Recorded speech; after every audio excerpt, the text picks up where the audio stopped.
The time is now 6:01 p.m. We will now call this regular public meeting of the Board of Trustees of Humble Independent School District to order.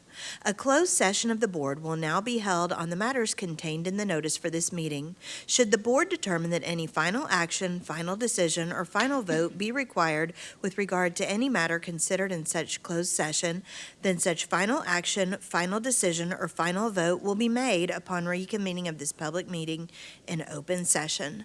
The time is now 6:02 p.m.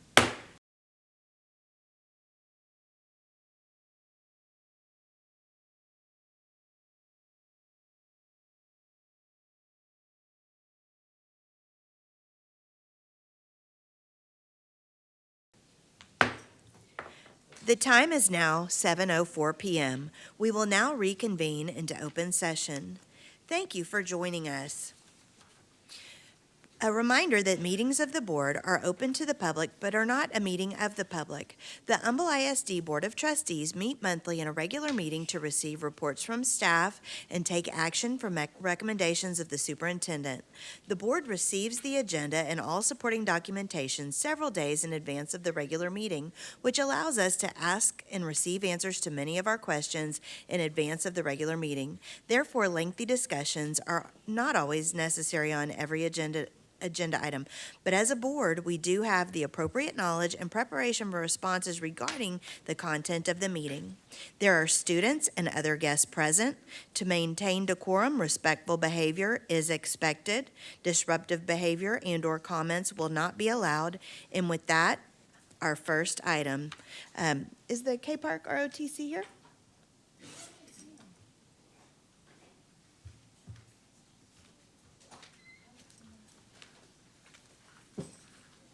And with that, I would ask everyone to stand for our pledges. Mr. Grabowski, would you please lead us?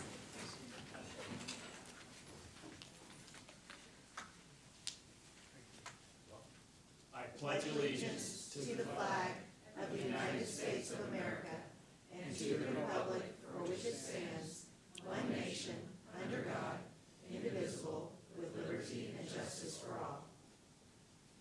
Honor the Texas flag. I pledge allegiance to be Texas, one state, under God, one and indivisible. If you would please remain standing for a moment of silence.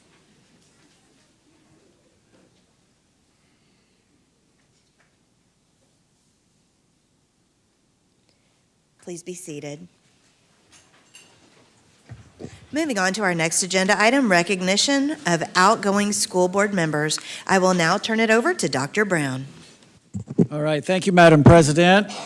So tonight, it is my honor to recognize and say thank you to 3 members of our Board of Trustees.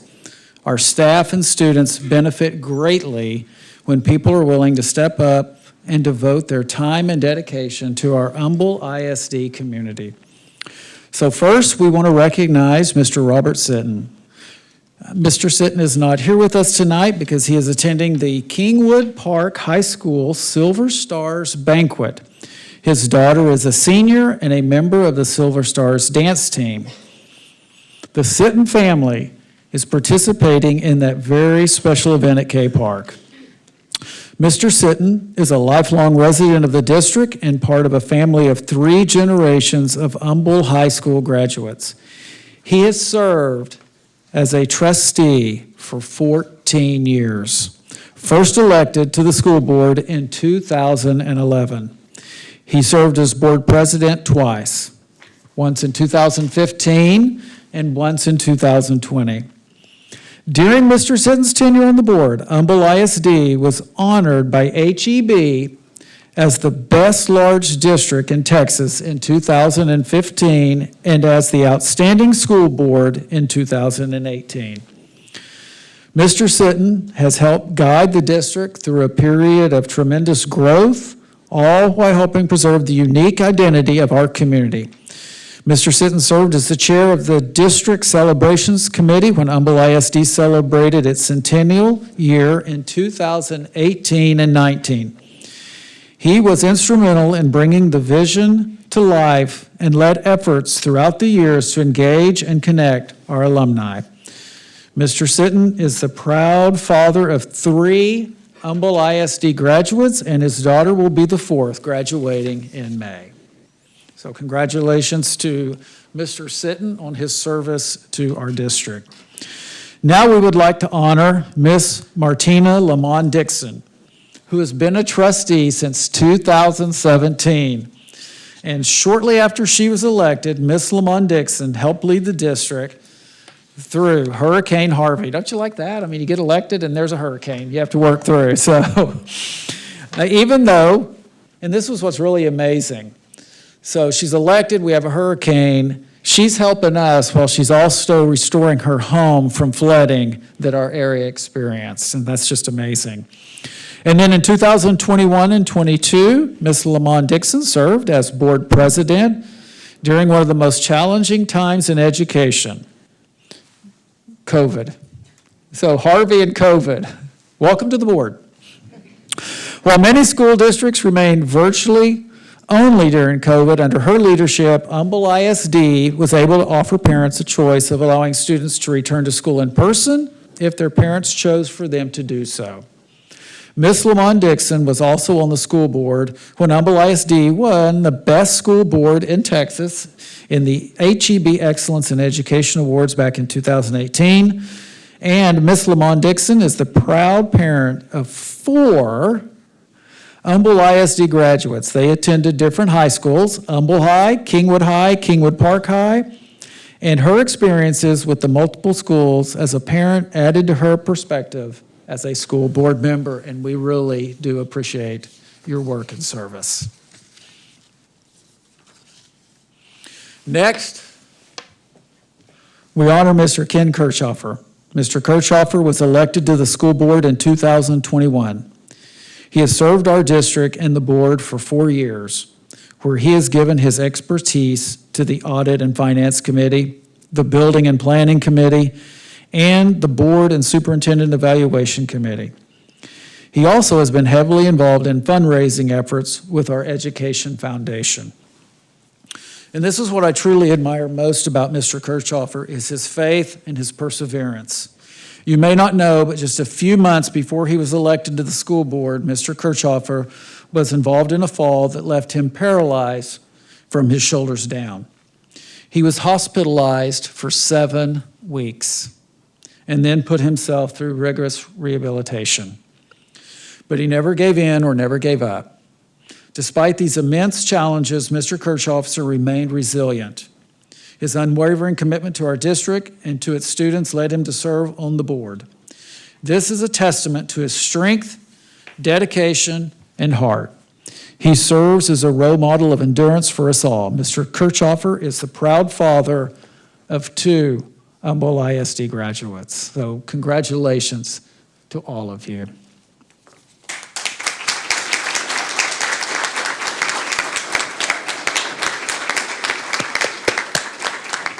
So on behalf of the board and Humble ISD, we thank you all for the countless hours you have devoted, and it is truly countless hours that you put into this. To ensuring the success of our students and staff, each of you has made a lasting impact on our community and helped light the way for the future of Humble ISD. As a memento for your time and service on the board tonight, at your seat is a commemorative lamp from Lamp Monkey, a unique Humble store. And again, we want to thank you for being such a bright light for Humble ISD and for all of your work and service throughout the years. Without a doubt, I always feel like, my dad always told me, leave it better than you found it. And without a doubt, you all have done that. So thank you so much for your service.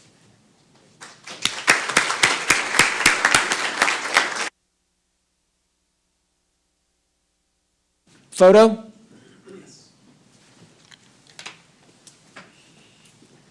So I think we're going to take a photo. How about back here?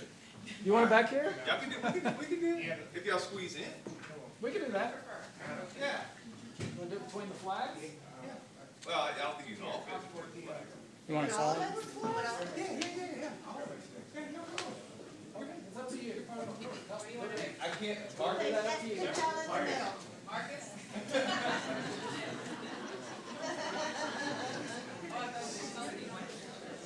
I If y'all could roll the chairs back out of the way and then scoot up towards the table, that would be, just sit here? Right. No, that's good. No, it's fine. Mr. Kirkhoff, yeah, just. Turn around.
Thank y'all so very much.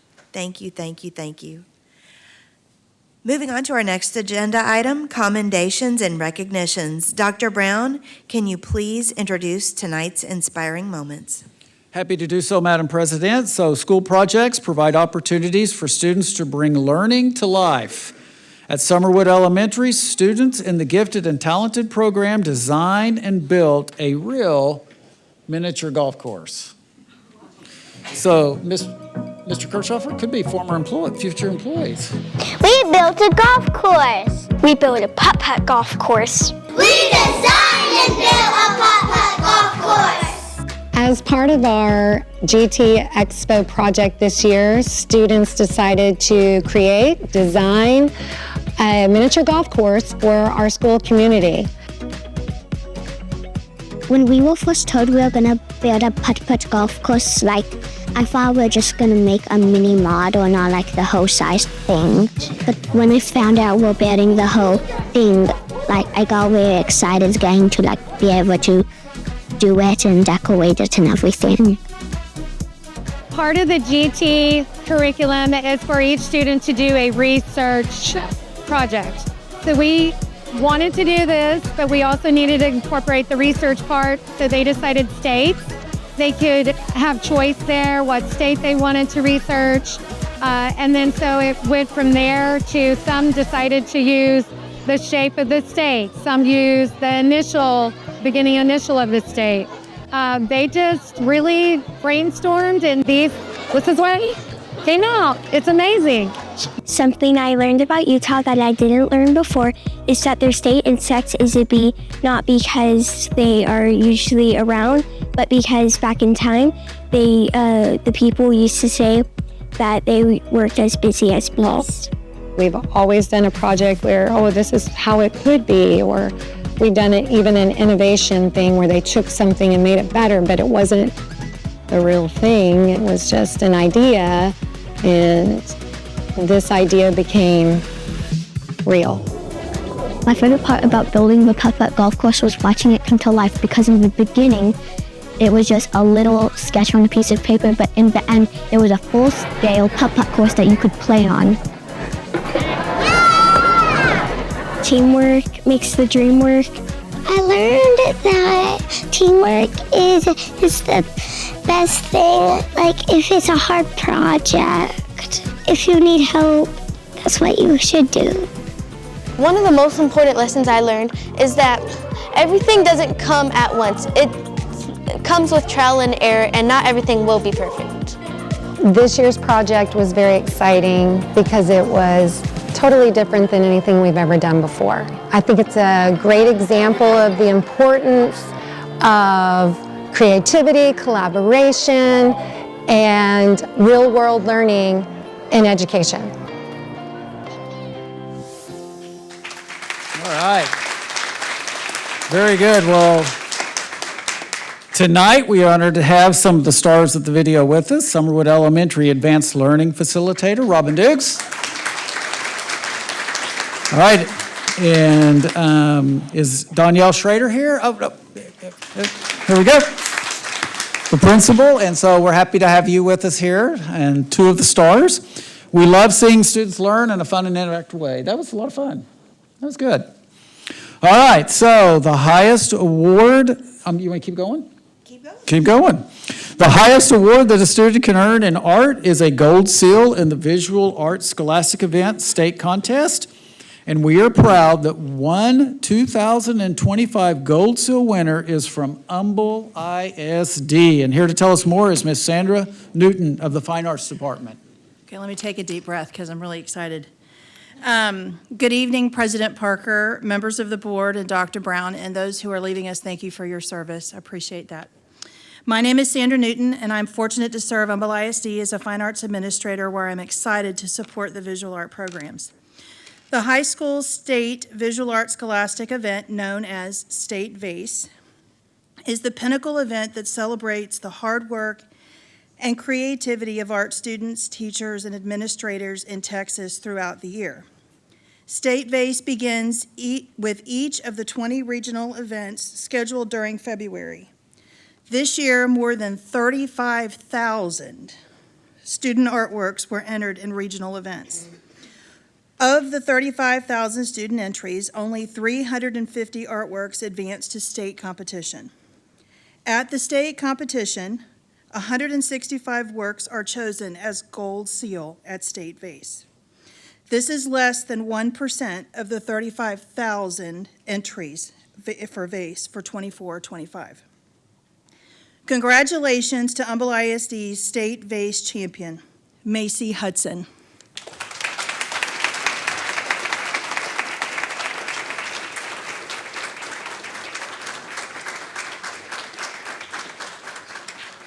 Macy Hudson is from Atascocita High School, where I might add she is the valedictorian and headed to A&M University next year.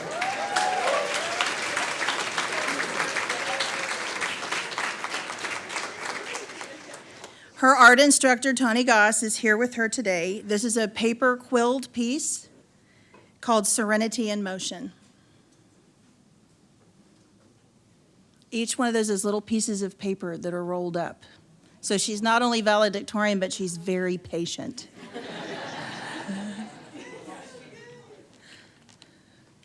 Congratulations, Macy.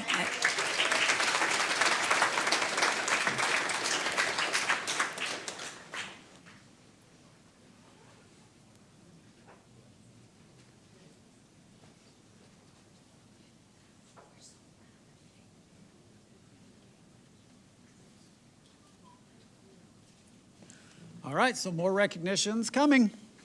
Each year, the University Interscholastic League's names an all-state journalism staff. For the 2024-25 school year, Humble ISD has 12 student journalists who qualified to be submitted for all-state journalists. To tell us more about their achievement is Humble ISD Chief Academic Officer, Melissa Hayhurst. Good evening.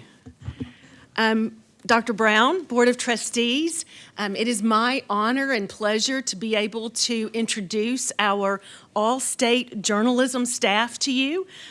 This is an award that earning membership is not something that's easily achieved. This is something that students, they have to meet and make 50 points over the course of a year in order to qualify, and that bar is set very high. They can qualify through local, through regional, or state UIL journalism competitions. These students that I'm going to call forward in just a minute did exactly that. They earned points through UIL academic teams' journalism competitions, while others earned all-state status with their published, I emphasize the word published, award-winning writing, photography, and design work. While some of these students will be pursuing careers in photography or communication fields after high school, all of them, we know, will be utilizing the communication and collaboration skills they learned in journalism to excel in whatever field they choose. And as a former English teacher, I can't applaud them enough. So tonight, as I said, we are honoring 12 Humble ISD students who will have their names submitted to be part of the 2025 UIL All-State Journalism staff. So students, as I call your names, please come up to be recognized as a group. From Atascocita High School, Henry Lazarus, who I want to add is a 2-time selection. Mr. Lazarus, is he here? Come on up. Congratulations. Congratulations. And you'll take your front up there with Mr. Fry. Also, Haley Robideau. Sorry. Rubidoux.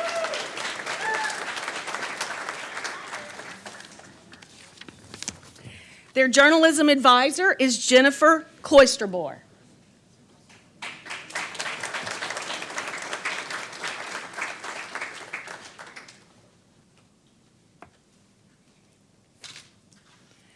From Kingwood Park High School, Tricia Darcy.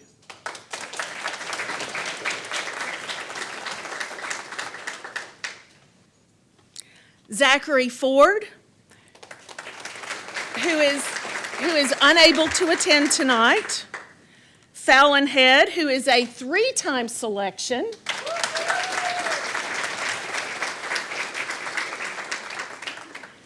Cameron Minatrea.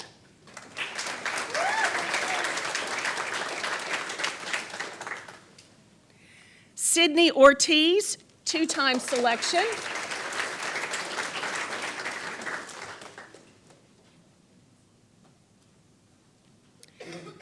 Caitlin Sitton, who is unable to be with us tonight, as Dr. Brown explained earlier.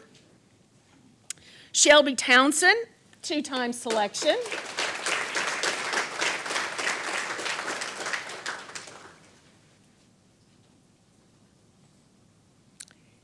Marie Wakefield.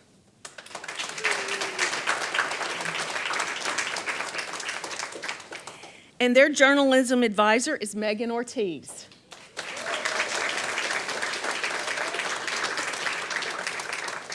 Who I want to add gave me some guidance on all-state journalism. And then finally, from Summer Creek High School, Caden Aflet.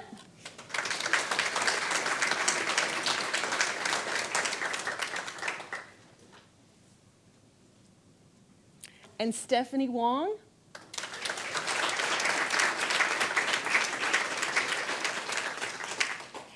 And their journalism advisor is Melinda Wood.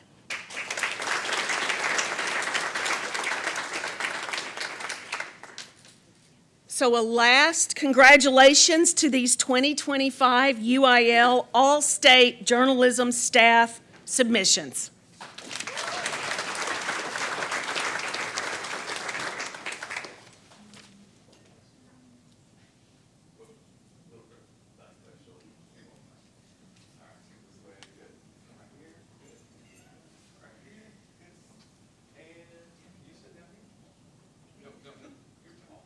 There we go. Okay, y'all can come up here. Yeah. You go right ahead. There you go. No, go. It's okay.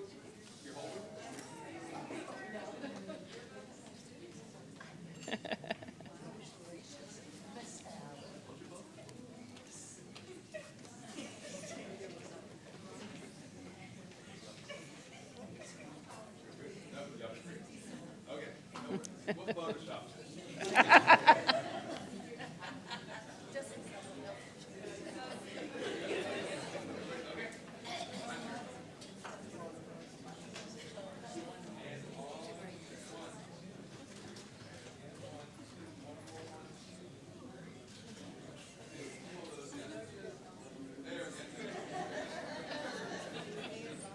One, two, three.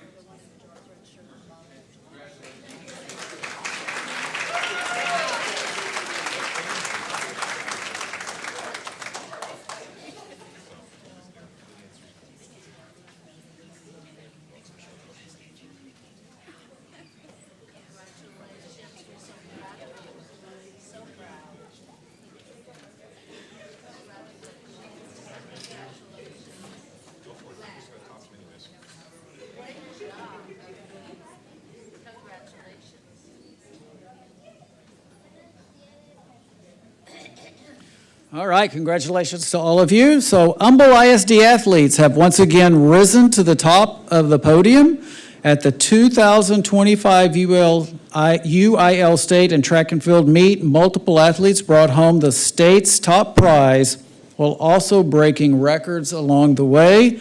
And to tell us more about these great accomplishments is our athletic director, Mr. McEachin. Just from the time I walked to the back to the front, we won another gold medal. If you didn't know, in Humble, we're fast, we can jump high, we can jump far, and we like to throw heavy things. Good evening, Humble ISD Board of Trustees and Dr. Brown. It is my honor to stand before you tonight to present newly minted state champions from the 2025 UIL State Track and Field Meet, which was held in Austin from May 1st through May the 3rd. Students, as I call your name, please come up to the front and be recognized as a group. Starting with Atascocita High School. Atascocita sophomore, Jaden Kimball.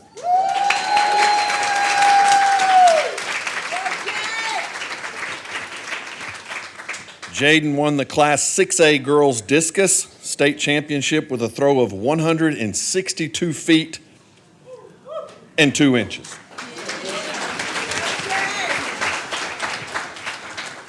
Atascocita Junior, Mariah Maxwell.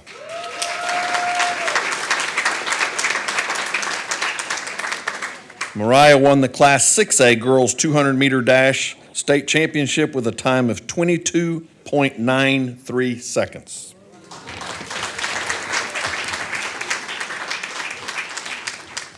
Atascocita Junior, Mia Maxwell.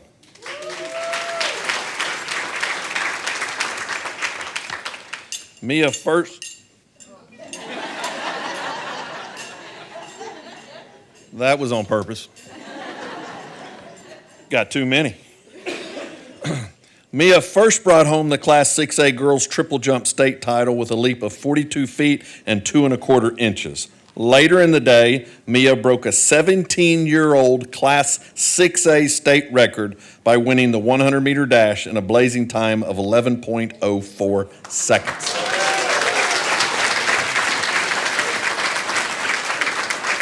She broke the record set in 2008 by 12/10 of a second.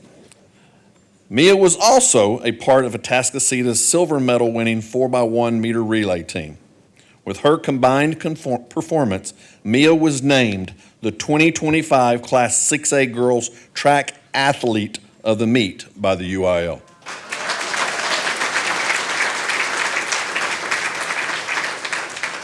As a note, the Atascocita Girls Track and Field team finished with 56 points overall and the 2025 Class 6A Girls State runner-up.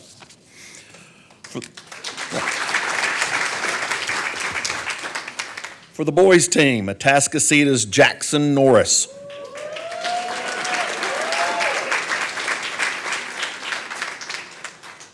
Jackson won the Class 6A boys state title in the long jump with a leap of 24 feet, 11 inches. That came in his final attempt of the meet. Jackson is signed to continue his track and field career at USC.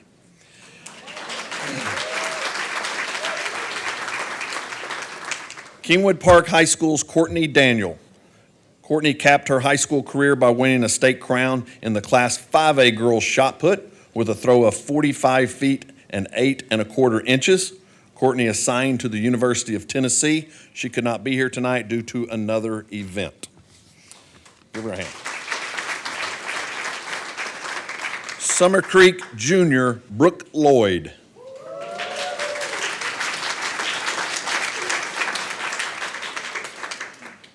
Brooke captured the Class 6A Girls 400-meter dash state championship with a time of 52.44 seconds. Lloyd also anchored the 4x4 meter relay team that included Kaya Brown, Phoenix Phillips, and Trinity Williams.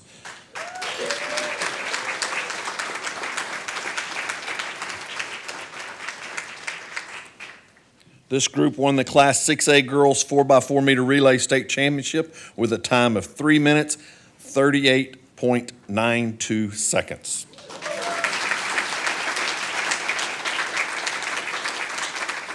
Finally, Summer Creek senior Brianna Rivers.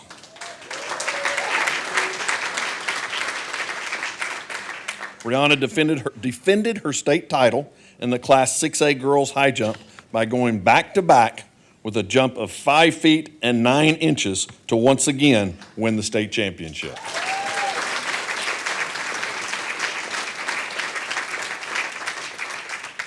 As a note, the Summer Creek girls track and field team finished with 49 points, which was good for third place overall.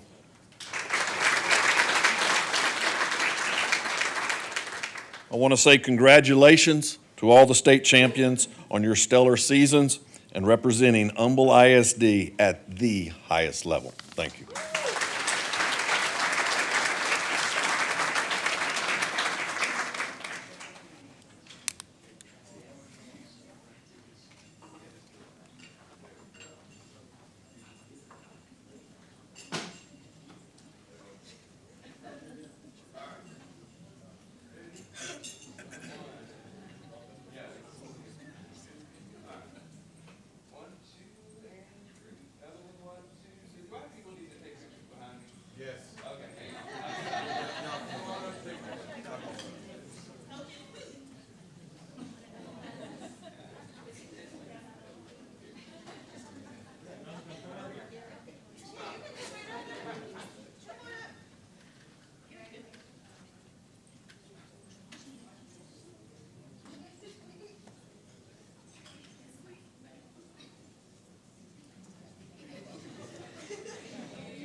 Yes, congratulations to all of the athletes. That was amazing. Thank you so much for being here and sharing.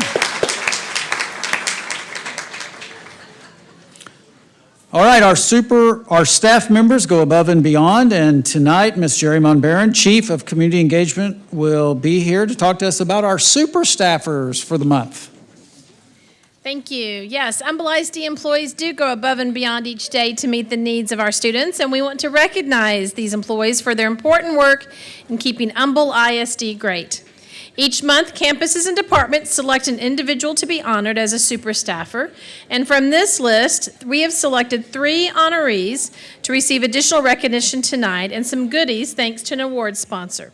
And this month's Super Staffer Awards are sponsored by Golden Bins. So please join me in thanking them as I invite Travis and Lakin Goldrup to join me up front.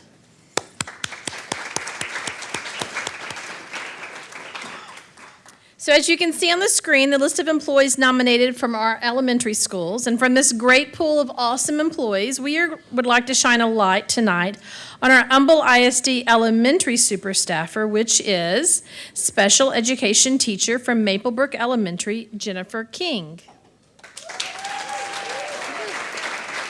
Yep, come on. And joining her up front tonight is her principal, Tiffany Moyer.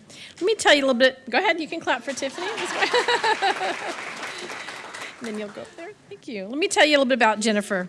She is the perfect blend of a leader and a team player. Her professionalism, calm demeanor, and can-do attitude make her a joy to work with and a true asset to our campus. She consistently steps up to make the jobs of those around her easier, and she does so with kindness, humility, and a wonderful sense of humor. She goes above and beyond in all aspects of her role, ensuring clear and consistent communication between the SPED department and our school community. Her ability to connect with students, stay organized, and maintain high expectations is truly inspiring. Maplebrook is incredibly blessed to have Ms. King as part of our school family. Congratulations.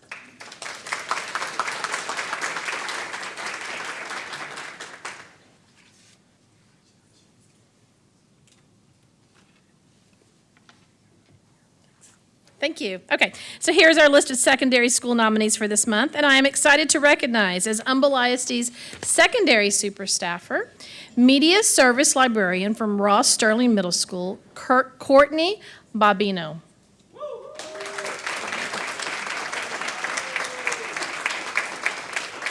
I practiced that last name, and I think it's actually Bobino. Thank you. Let me pronounce that again. Bobino. Thank you. And joining her tonight is her principal, Joshua Dawson. Come on up, Mr. Dawson. Mrs. Bobino is a huge believer in closing the literacy gap, which compels her to build a strong culture of lifelong readers on campus. She led an amazing Battle of the Books team who performed wonderfully at the district competition.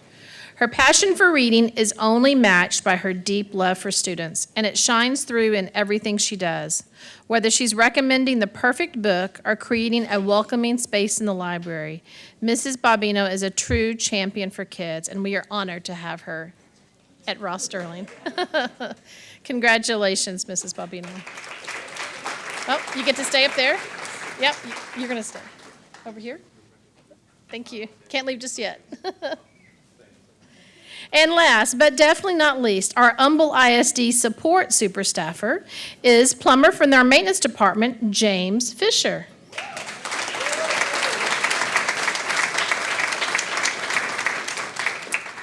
And our director of maintenance operations, Patrick Baumann. Come on up. You can join James up here. So James joined Humble ISD in January of 2024 and is a great asset to the maintenance department. James is always on time, never late. He has a very positive attitude and he stays motivated with a smile on his face.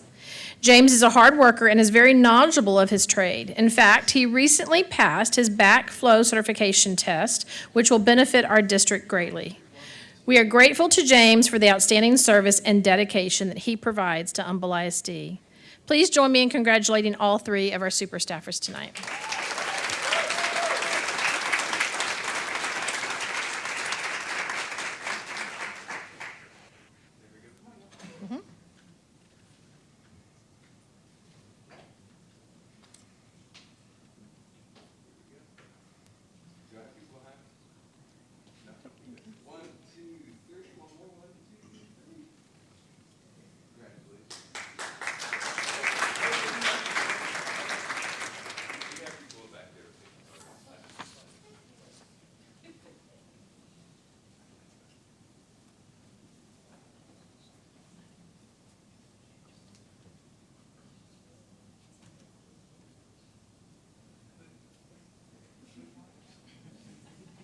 Okay, thank you.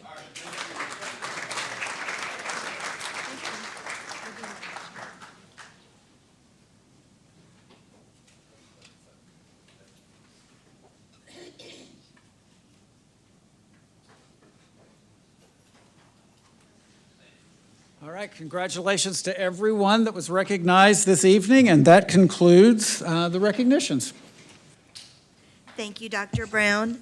The next item is public comment. The board encourages comments from citizens of the district or from district employees. Anyone wishing to speak, either as an individual or as a representative of a group, may do so following the procedure outlined in the agenda. The board asks that comments pertain to public education issues and be no longer than 2 minutes tonight due to the number of speakers. Remember that the board may not discuss or act upon any issues that are not posted on our agenda for today's meeting. If an issue mentioned is listed on tonight's agenda, the board will defer discussion until the appropriate time during the meeting.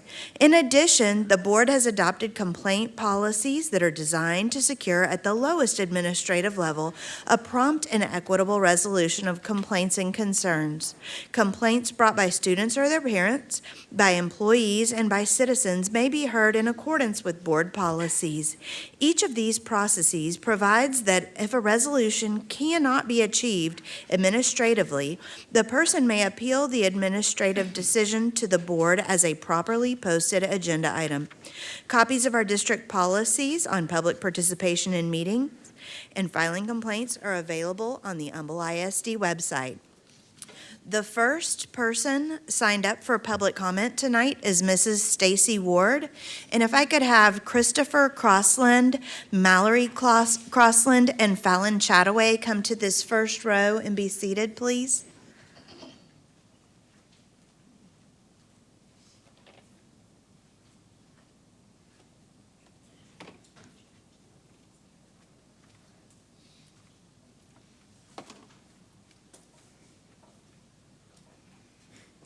Good evening, board members, Superintendent Dr. Brown.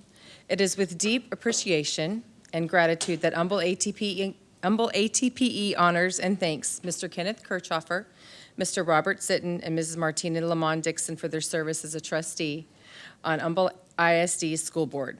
Their dedication, leadership, and service have been invaluable to our public school community, and we are truly grateful for the time and energy they've devoted to shaping the future of our children in our schools. Serving on a school board is no small task. It requires a commitment to excellence, a willingness to listen to diverse perspectives, and the ability to make tough decisions, all in the best interest of our public school children and educators. Your efforts have led to improvements in our public schools, and your work has touched countless lives, often behind the scenes, and will leave a lasting impact for years to come. As you step down from this important role, please know that your legacy will live on in the growth and progress we continue to see in our public schools. We will miss your insights, your guidance, and your unwavering commitment to our community. On behalf of the entire school district, Humble ATPE wishes to extend our heartfelt thanks. Thank you, and we wish you the best in your future endeavors. And we have a little gift for Ms. Lamont Dixon and Mr. Kirchhoffer tonight. Okay, I'll go to this way then. Oh, gotta go this way.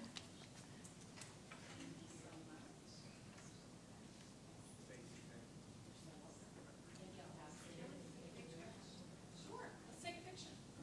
Everybody else is taking a picture.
Our next speaker is Christopher Crossland.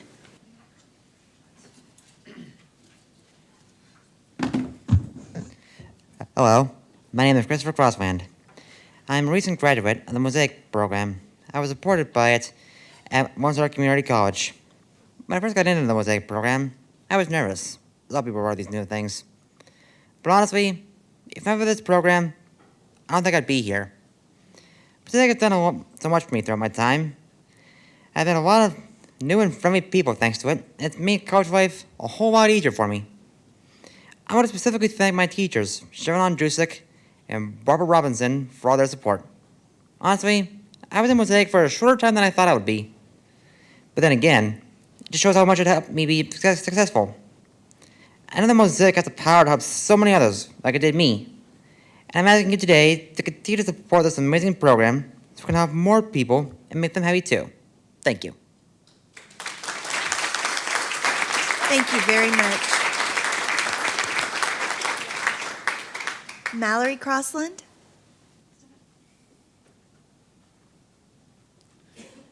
Good evening, members of the board and members of the Humble ISD community.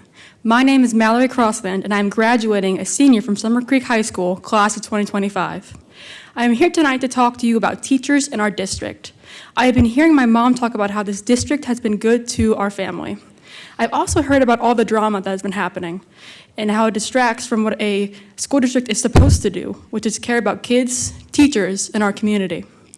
I am here tonight to remind you that your number one job is to make Humble ISD the very best place it can be for teachers and students, to care about kids and our education, and getting us ready to contribute positively to our communities, and to be functioning, productive, educated adults. I recommend that you spend some time with people in this district who exemplify this every single day.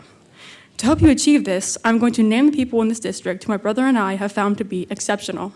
Exceptional at their job, exceptional at being teachers, exceptional about caring about education. Ms. Christian Edson, Fall Creek Elementary, my first grade teacher. Mrs. Allison James, Willow Creek Elementary, our elementary music teacher. Mr. Troy Holloway, Kingwood Park High School, my brother's speak social teacher. Ms. Carrie Hitt, Wood Creek Middle School, my brother's middle school band teacher. Ms. Ann Duran, Mosaic, my brother's middle school RELA teacher. Mr. Nathan Woolley, Summer Creek High School, my AP World History and AP European History teacher. Mrs. Stephanie Lopez, Summer Creek High School, my AP Government teacher. Mrs. Jamie DeBoard, Kingwood Park High School, my brother's campus counselor. And Ms. Sonia Wright, Summer Creek High School, my middle school math teacher. Thank you for your time.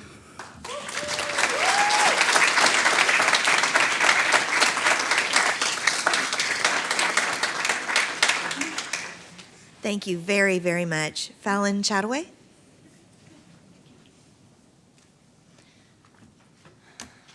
Hello. In the district improvement plan for 24-25, you stated 2 specific actions. Number 15 was to expand capacity and understanding of teachers and leaders to provide expanded learning opportunities inclusive of all students in well-rounded education areas. Number 21 was to provide an updated, guaranteed, viable curriculum that is reflective of our most recent student test data. It is true that you had the new Bluebonnet curriculum available for viewing, questions, et cetera, and I thank you for that. However, I'd like to see the MRA report, and I think it should be released for public viewing. Considering that Spring ISD voted not to adopt this curriculum based on the fact that it has not been reviewed by a third party, nor has it been tested or proven to be, how did you say, an updated, guaranteed, viable curriculum, is the only reason we're choosing this to, because of the funding tied to it. It appears all it takes is a $sign to coax adoption in a fiscally messy district such as this one. On page 10 of your action plan for the curriculum, you defined a need for teams to focus on data-driven instruction, but there is no data on Bluebonnet. I would not like our district to be a testing ground for that when it comes to curriculum as our scores stand today. So if the IMRA or focus group or committee results could be shown to us so that we could see what the educators actually think, that would be beneficial to parents. Thank you. Thank you very much. Ms. Powell? And if I could please get Ms. Perry, Ms. Welsh, and Dr. Janie Branham to come to the front row.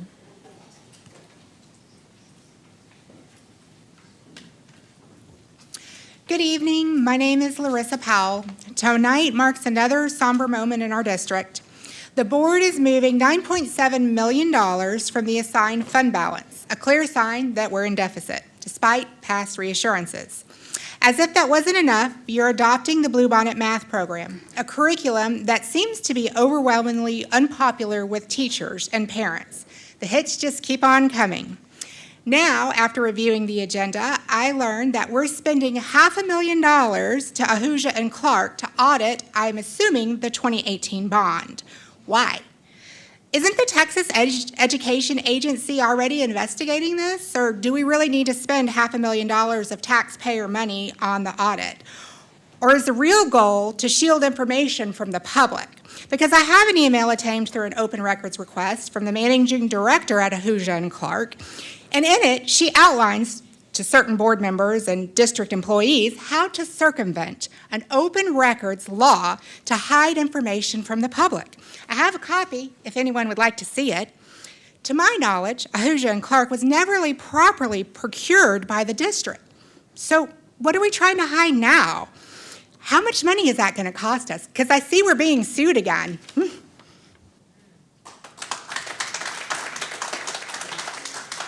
Ms. Perry?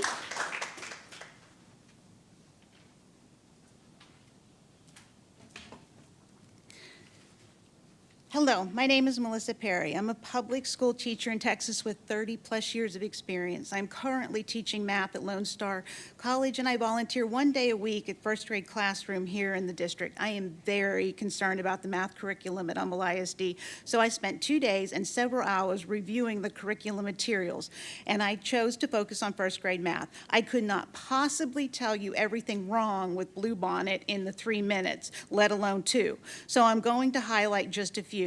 Problem number 1, the material uses incorrect math symbols. For instance, on page 71 of the Learn Workbook, the symbols used for vertical addition and equality is actually a parallel line symbol. Teaching incorrect symbols in first grade could have a lasting effect. The sheer volume, number 2, of the books, it would take 3 books for each of the 6 modules times 20 students plus 6 teachers' manuals. That's 366 books plus manipulatives that teachers have to keep track of and store.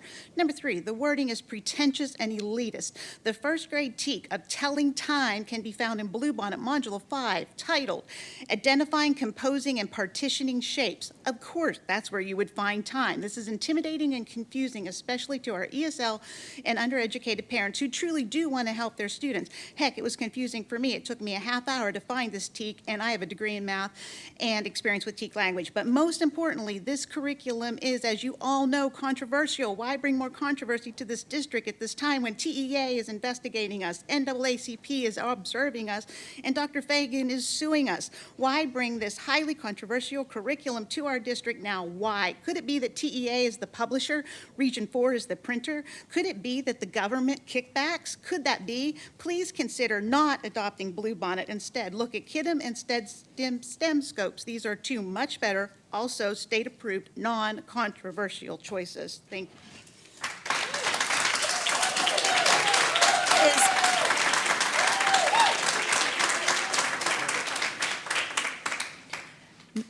Is Ms. Keisha Welsh here?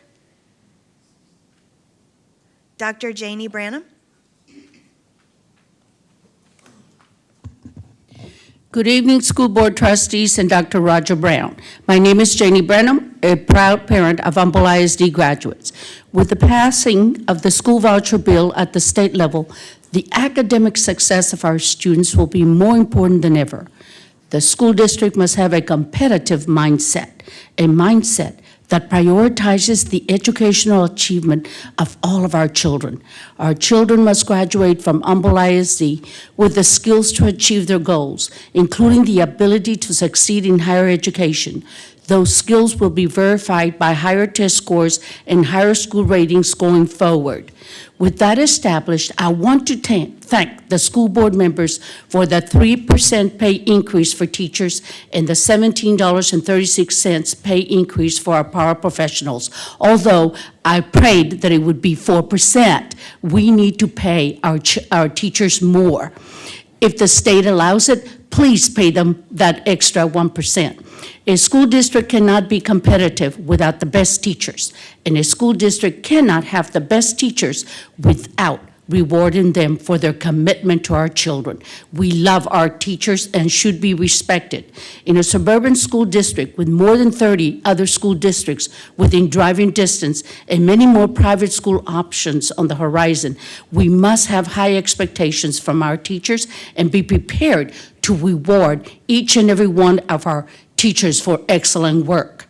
Going forward, I encourage the parents to take extra steps to make sure their children are ready to perform and are well disciplined in our classrooms.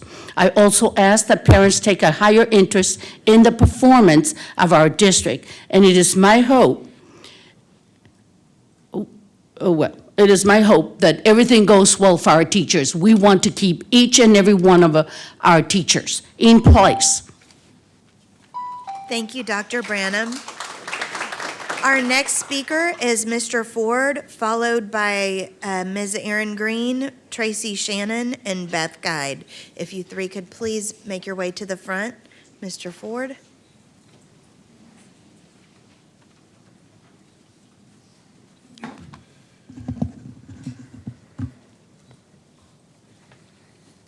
Hi, Scott Ford, soon-to-be ex-teacher in the district. In November, I brought to the board's attention just how long the voucher process was. I said that they had a month and a half and I still didn't get any vouchers.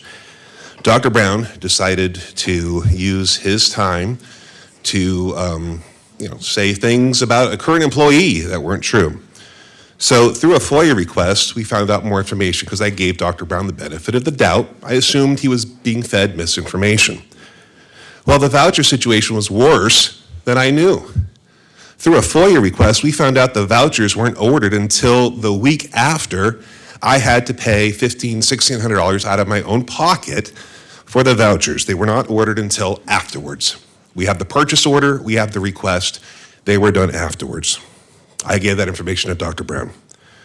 Then I find out about the voucher verification tool. This is a tool that I needed to do my job. I was tasked as the only employee in the entire district to keep records of the vouchers being used. And as was explained to me, this is because of state auditing. Well, the voucher verification tool is a free tool from CompTIA where you put the voucher number in and they give you a spreadsheet. Who knew about this? The CTE director and the deputy superintendent of our district. We have a new teacher taking over this position. I certainly hope that this teacher does not face the same fight that I faced for the last 3 years, or you're going to have to find a new teacher and a new teacher and a new teacher. And to the incoming board members, every one of us during our forums talked about how important teachers were, In 4 weeks, I become a private citizen. You can no longer tell my admin to keep me quiet, which has happened. I will have the time and the resources to watch very closely. And to the students, Thank you, Mr. Ford. Mrs. Green? Good evening. My name is Erin Green, and for about 10 years, I have researched education in our country. At this time, as a trustee, it is time for you to do your own research, read laws, and understand the direction of education. Recently, school choice was passed in the House. According to the Every Student Succeeds Act, passed in December 2015, the law states all education must be aligned to the same post-secondary industry credentialed readiness standards as laid out by the Workforce Innovation and Opportunity Act, WIOA. WIOA originated from the Department of Labor. Therefore, those of you that are worried about the Department of Education closing, don't worry about it. They're just going to put the laws and the duties in another department. In the school choice law, the comptroller is responsible for the distribution of families, for families deciding to take the money. The comptroller will choose vendors that will decide every aspect of the child's education, from curriculum to what tutor can be used, and eventually testing. You cannot change something at the level it began. Education is in the state it is due to bills passed by people in Austin that have never stepped foot in a classroom. This is not about competition, it's about controlling curriculum for all education. The Blue Bonnet curriculum is being set up for a statewide curriculum. Every district and even every school inside a district have different needs. Curriculum should be decided by each campus. Abbott received $6 million from Pennsylvania billionaire Jeff Yaz, and he utilized the money to run pro-voucher candidates to defeat the rural incumbents. During the last couple of months, I have observed through articles, news stories, and podcasts the governor attacking former rural representatives and replacing them with ones that will vote for school choice. Careful what you wish for. It just might not be what you expected. Have a good evening. Thank you, Mrs. Green. Mrs. Shannon? Good evening. It seems we have a reading problem in this district. One that item H, maybe, does anyone read these? Does anyone look into what they're approving on these educational consultants? Lovescaping. I think we need to get back to reading, math, and writing in this district, not teaching students how to love or teachers learning how to teach students how to love. Please pull the entire item H until every board member has reviewed every consultant on there for if they're germane to education. I've been told this was stuff unpacked from Dr. Fagan's briefcase from when she came to the district. That is not an excuse anymore. That is unacceptable. We need to be focused on education in this district. And speaking of not being able to read, I'm sure you're aware I filed a lawsuit. I was told I needed to provide evidence that the candidate was not eligible. I did that, providing where she is changed her registration on February 17th of this year. But then the lawyer, who obviously must not be able to read, that another time she changed her name using the same address that's not in this district. Brittany Brown is not eligible to be elected to the board. And you're going to canvass the vote. That changes the remedy under the law, which will deny voters in this district the votes that they lawfully cast. Those who were deceived by her actions, she needs to apologize for that. But it's wrong. I think people need to learn how to read. I have some documents for you to read right here for everybody on the board. I'll give them to the Madam Secretary.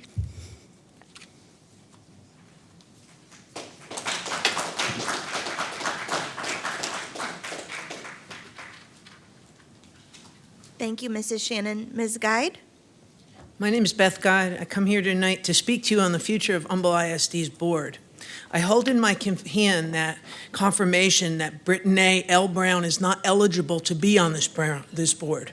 First, I would like to know how this district cannot have a policy that validates the candidate's residency before allowing them to appear on a ballot. We have a high bar for student athletes that we don't have for board members, it seems. As we can see, the present process is not strong enough to protect the voters of Humble ISD from having their votes disenfranchised. More importantly, our students deserve so much more than this. As it stands now, regardless of who voted for, our votes are being erased simply because no process exists to validate the candidate's eligibility. As a board, I believe you are obligated not only to correct this situation, but ensure it never happens again. In addition, it may behoove this board to act quickly to mitigate the damages and open a discussion with Ms. Brown to immediately step down from her trustee-elect status, as we are as well as seeking the strongest legal penalties at your disposal should this become a criminal matter, to send this message that it would not be tolerated in Humble ISD. In any case, the certification of an ineligible person should not commence under any circumstances. This board needs to act with transparency and seat the second runner-up without haste, rather than using loopholes that will compound a bad situation. Moving away from the second runner-up will forever taint this board and further narrative of lack of transparency, as well as ongoing legal expenses incurred by this board over repetitive bad decisions for the past 3 years. This election was about change. I hope you receive that message loud and clear, and from the voters are willing to do the right thing here.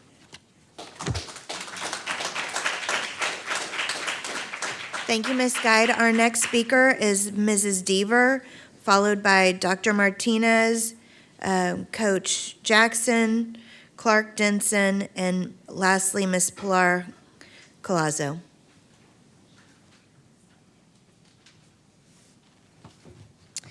Good evening. Thank you for allowing me to speak tonight. My name is Audra Deaver, and I have experience as an election judge in Harris County. It is a Texas state jail felony to vote in a territory where you are not a resident. It is a Class A misdemeanor to lie on application for public office. You were notified of these facts last week regarding what we now know is an eligible candidate, Ms. Brown. You should also know your insurance will not cover any liability from lawsuits stemming from this, because there is ample evidence right now Ms. Brown is not an eligible candidate. Fact, on 24 October 2024, Ms. Brown early voted within Houston ISD boundary during the general election, signing a sworn affidavit of residency. It is the same address listed here as her mailing address on her campaign finance report. It's this is all public record. But on her application to run for school board, she claimed to have lived in Humble ISD for 2 years and 7 months. It's right here, it's public record. So one of two things is true. She either committed a felony on 24 October 2024 or a misdemeanor on 14 February 2025. As of today, we have proof via open records request. She changed her voter registration to Humble ISD on 17 February 2024. The filing deadline was 14. It was Valentine's Day. Under Texas Election Code, a candidate must be registered as a voter in the district by the filing deadline, Valentine's Day. She was not. Here is proof she has changed her registration on 17 February. This is public record. The law states, if the record establishes a candidate ineligible, the authority shall declare the candidate ineligible and must promptly give written notice to the candidate. As trustees, you have a fiduciary responsibility. Please do the right thing. Thank you, Ms. Deaver. Dr. Martinez?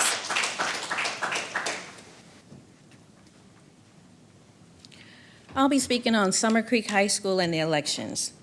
3 years ago, after speaking to the principal and other parents, we chose Summer Creek High School.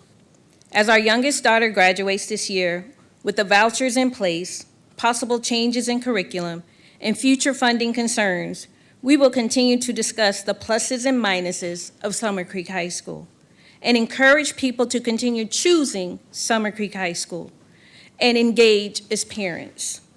Summer Creek High School has been a good school for most, and they deserve the recognition. I want to thank the district for taking the suggestion to post early and election day voting information at all of the schools in the district. There was approximately a 20% increase in the number of ballots cast from 2023 to 2025. At the end of the early voting, there was 19 to 55% increase of the voters based on the areas in which they live. Tomorrow is canvassing of the votes by the district. And as a parent, I ask that this board does not make light of the voters' voices. It was not so long ago when people's votes were suppressed by the loudest and meanest people in the room. Today, a lady in her late 70s mentioned to me how her mother registered voters in the dead of the night to give people a voice at the ballot box in the 1960s and 1970s. I am glad that 7% let their vote be their voices for this local election, but we need more voices. Humble ISD, in the future, please place voting information at all schools for each school board election so that the people's voices can be heard by their votes and so that we don't have drama to suppress the votes of the people. It's time for all of the voices to be heard legally and respectfully. Thank you, Dr. Martinez. Coach Jackson.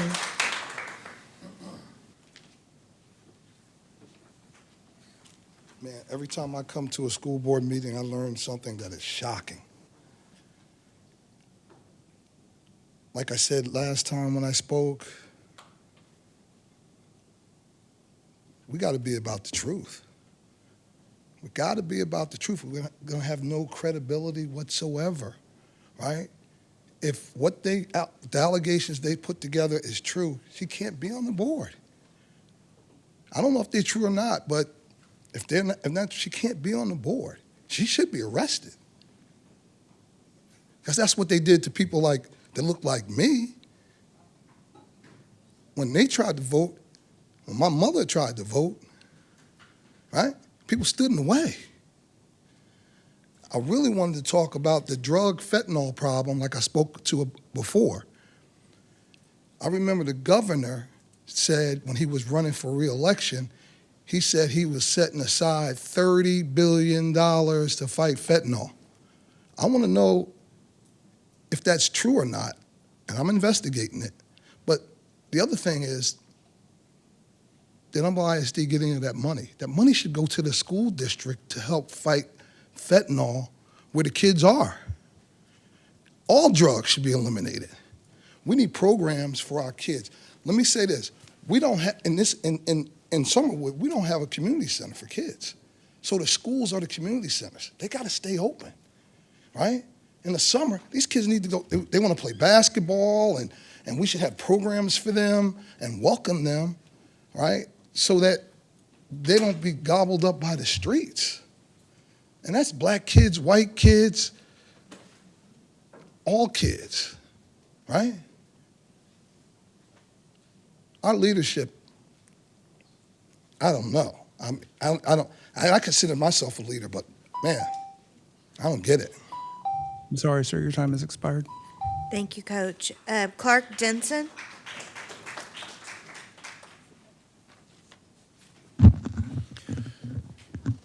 Hi, my name is Clark Dempson. I'm deeply appalled that the lawyers of this district seem to think that it is perfectly okay for a candidate certified under the penalty of perjury, which is a felony crime, that voted on October 24th of 24 in the November general election lived at a Houston ISD address. The candidate this district is trying to seat is clearly ineligible due to certifying a via legal affidavit that her residence was a Houston ISD address the day she voted on October 24th of 24. Within the 6-month residency window, the candidate we are speaking about did not meet the 6-month threshold of district residency. Furthermore, the candidate in this question also asserted via legally binding application document that she lived in the Humble ISD address on 2/14 of 25 and met all the thresholds of residency. Well, folks, both assertions can't be true. This candidate clearly lied either on October 24th or on February 14th, or perhaps both. We have found via certified copy of the voter registration changes that the candidate changed her address from the Houston address to the Humble address on February 17th, just 3 days after filing her Humble ISD candidacy application. Hopefully this case will not be fought in the court of law and all the news cycles and social media blasts that come with that effort. We will ensure that this case gets seen by Attorney General Paxton's office, hopefully to apply the full measure of the law if the Harris County District Attorney does not act on this seemingly criminal case. If this school district seats Brittany Brown as a board trustee, she will always be known as the illegitimate candidate sitting on the details. Calling all Harris County residents, come out and apply for a Board of Trustee position on the Humble ISD, as the 6-month residency requirement in this district seems to be a formality, does not matter. I'm sorry, sir, your time has expired. Thank you. Pilar?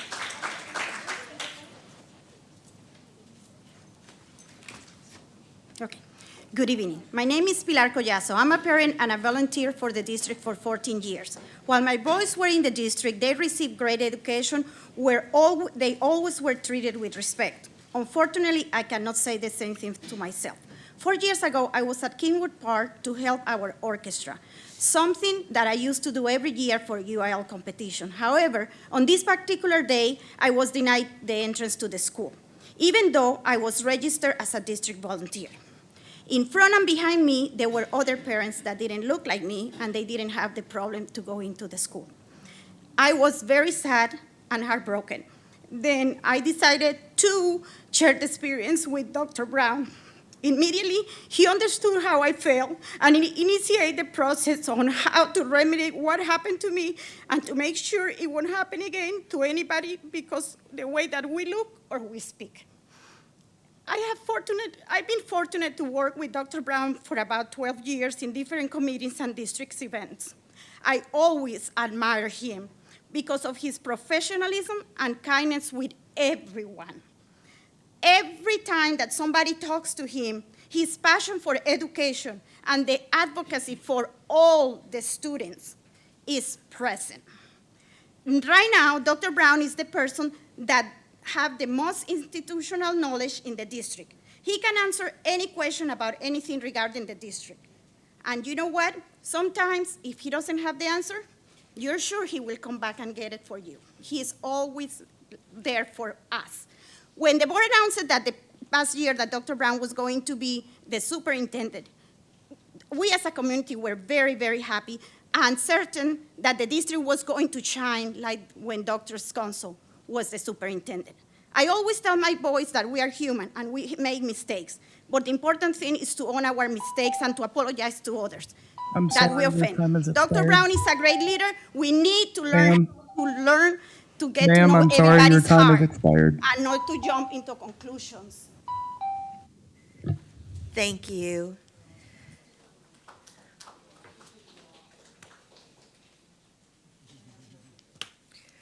We will now have comments by individual board members.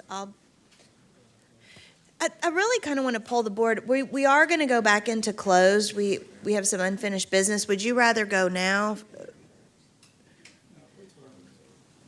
Or do comments first? I think comments first. Comments first? You can thank people.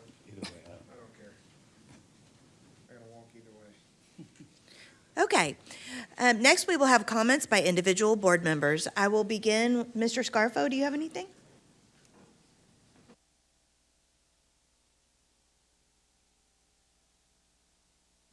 No, no comments.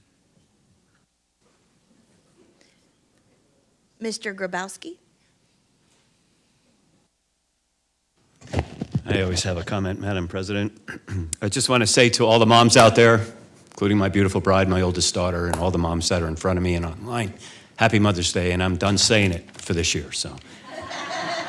But a sincere Happy Mother's Day to all the moms. The other thing I want to point out is I attended a junior ROTC inspection at a high school, and watching the cadets and how they're trained by the cadre and how they performed is just amazing. If you see it posted and you could make it, you should see what our young men and women are really turning into in that program.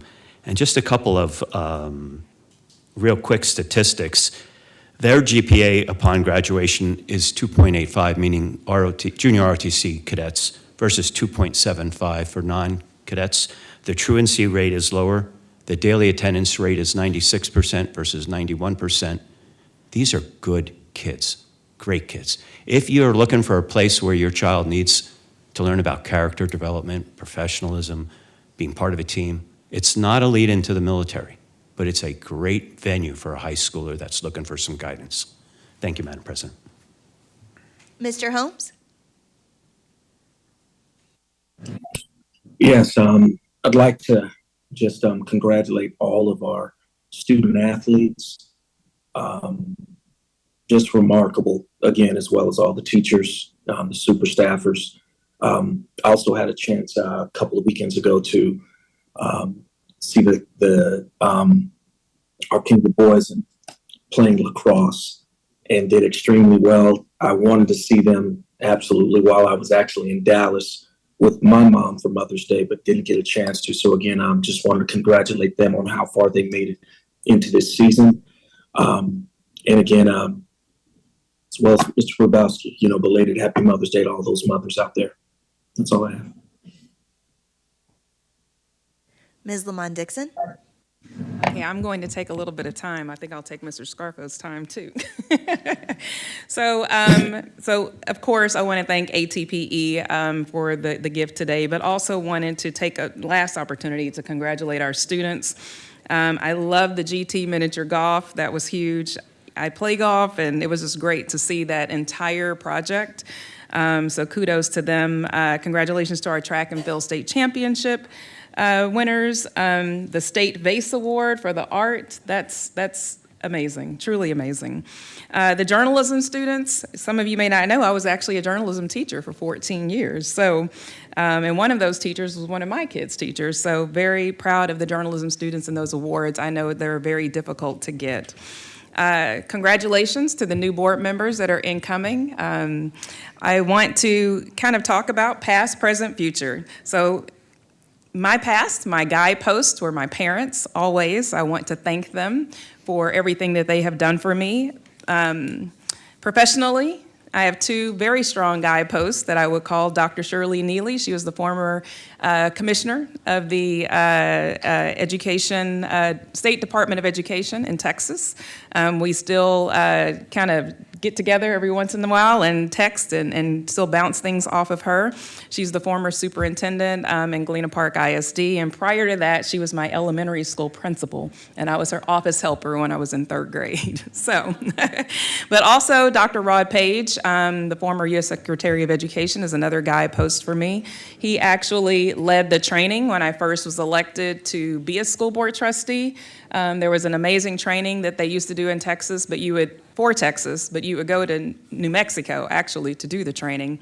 But he was really wonderful in kind of guiding you in what you're going to expect. They no longer have it, but it's okay. And so just to let you guys know a little bit about me, I don't know if all of you know, but I know some of you know. My school board experience actually started when I ran for office with the U.S. State Department in Abu Dhabi when we lived there for 4 years long ago. Then came back to the same house in Kingwood and got heavily involved in the school district for many aspects from the Education Foundation Board, PTA, and all different types of things like that. I actually ran for school board, 2013. Heath Rushing and I were in the same race. He won that seat that year, and he should have won that seat that year. But he and I became very good friends through the process of running against one another and still keep in touch today, especially when A&M plays Auburn, because I'm an Auburn grad.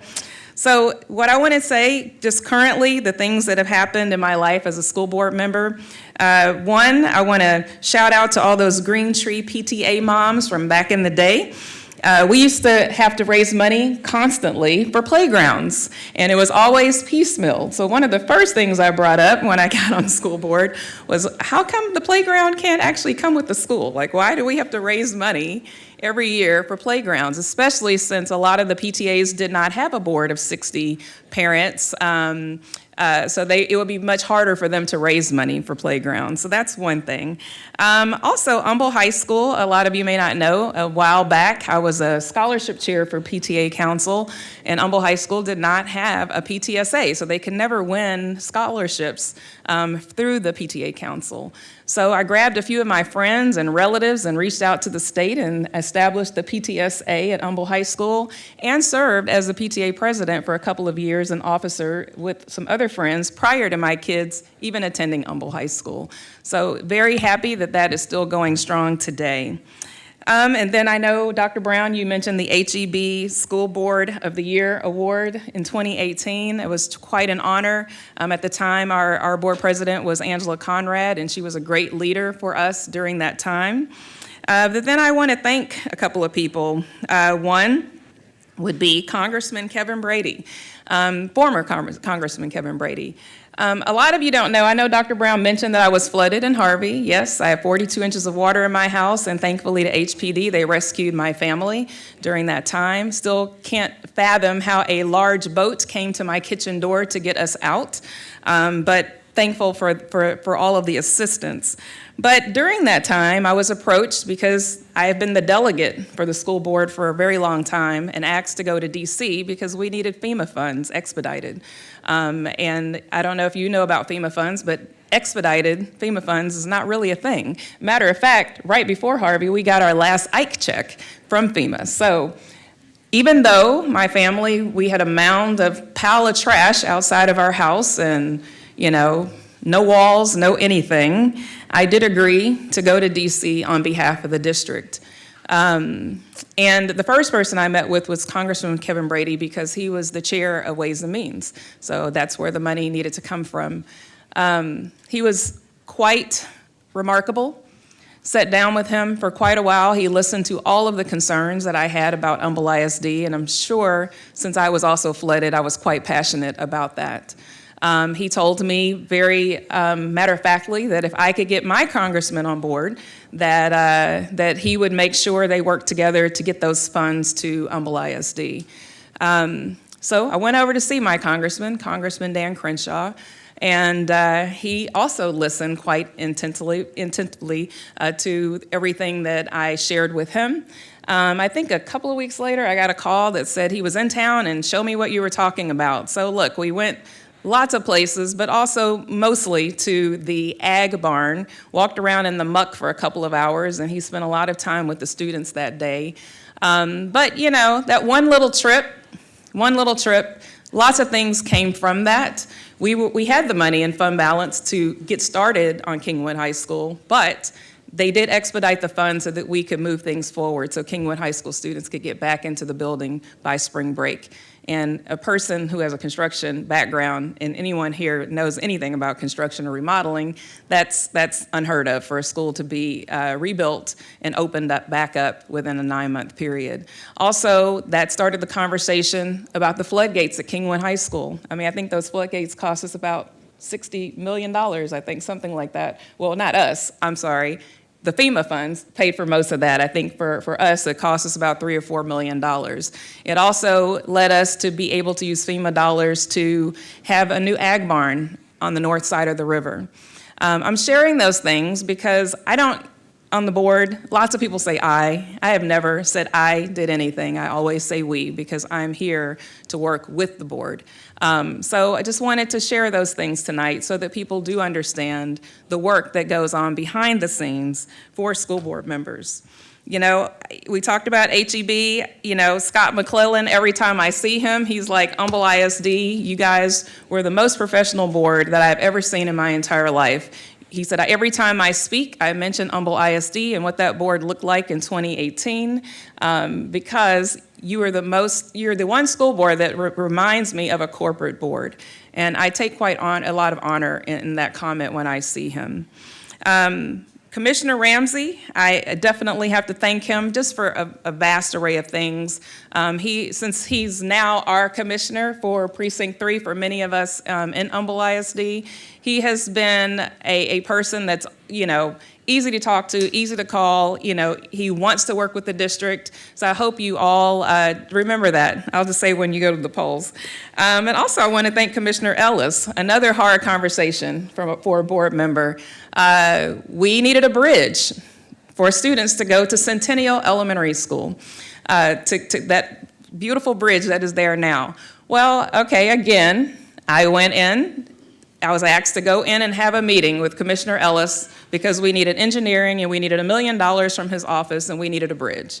I think it took a long time for Humble ISD to get a meeting, but they asked, could I get a meeting? And I said, I probably can get a meeting. So got the meeting, went in, and he agreed and took care of those things, and now we have an amazing bridge for the students to get to, with wide sidewalks as well. Ms. Pierce is shaking her head. I know she was there when all that happened. So, look, I have so many people to thank, so I'm just going to kind of run through them really quickly and then wrap up. That would be Representative Charles Cunningham, who was a great mentor of mine when he was on school board. Also, Representative Dan Huberty, and I can't leave out Casey Chrisman because the times that we've had to go to Austin to talk about school board issues, they both were always very open. Representative Harold Dutton and Representative Sinfronia Thompson, they also represent our area. Want to thank them. So many people in the district. I hate to say names because I know I'm going to leave people out, but I definitely want to thank people like Henry Phipps, Billy Beatty, Jonathan and Jamie. Y'all, you're so amazing. Christy Erb, Jerry Monbaran. Hey, we hung out a lot for Leadership Lake Houston, but also Education Foundation. Marilyn Mann. Teachers, I adore you. I love teachers, been a teacher for a long time. I come from a long line of educators and teachers. Even my great-grandmother went to Coleman College in Louisiana, and she was a teacher. My board colleagues over the years, very important to me. I've learned from all of you. We may not always agree, but that's the way it's supposed to be, a meeting of the minds and moving things forward. Chief Cook, thank you for everything that you have done. I consider you a friend, but I also love all of the things that you've been doing for the district. And Deputy Chief Journay, Dr. Fagan for her leadership and Dr. Brown for his current leadership. I just am thankful and honored to have served for 8 years in Humble ISD. I want to thank my husband, my 4 kids. They're very successful in graduates of Humble ISD. People ask me what's next all the time, which is very funny to me because in my family on both sides, mom's side and dad's side, no one believes in retirement in my family, like literally. They don't believe in it. So the question they ask you is, what is next? Even my mom, this is her 57th year as a teacher. So I have a lot of things on the horizon. But anyway, what's next for me? Well, currently I still serve on the HCAD board. I probably will do that for a little bit longer. I serve on the Texas Business Hall of Fame Executive Board, and I'm honored this year that we're inducting the Pappas brothers and Kinder and Morgan. You don't know that many of you don't know, I'm sure, I've been flying back and forth to New York as I graduate in a couple of weeks with my MBA from Cornell. Me and a team of investors, we are about to open 10 restaurants between here and Austin. Very excited about that. Also, I'm part of a fintech startup that is hopefully is going to do extremely well also. But most importantly, service, service, service. I come from a family where we believe in giving back and serving the community, and I will continue to do that in some capacity. So I'm thankful for that, and I'm thankful for coming from a family that does that. And then last, really, is kudos to Mr. Marcus Holmes, who is going to be the incoming president. Marcus, it's been great serving with you, and I know that you're going to do a great job leading Humble ISD as you go forward. So last, I'll just say, everything that I do and have done, I do it for the students. I really do have a caring heart, and I think about what is best for all students, no matter where they live, no matter what they look like. It's very important to me. That's really it. So those are my 2 cents, Madam President. Thank you so very much. Thank you, Ms. Lamont Dixon. Mr. Kirchhoffer? Madam President, thank you. The bad news is mine, I time's 22 minutes long, so we'll be almost 9 o'clock by the time I'm finished. So, no.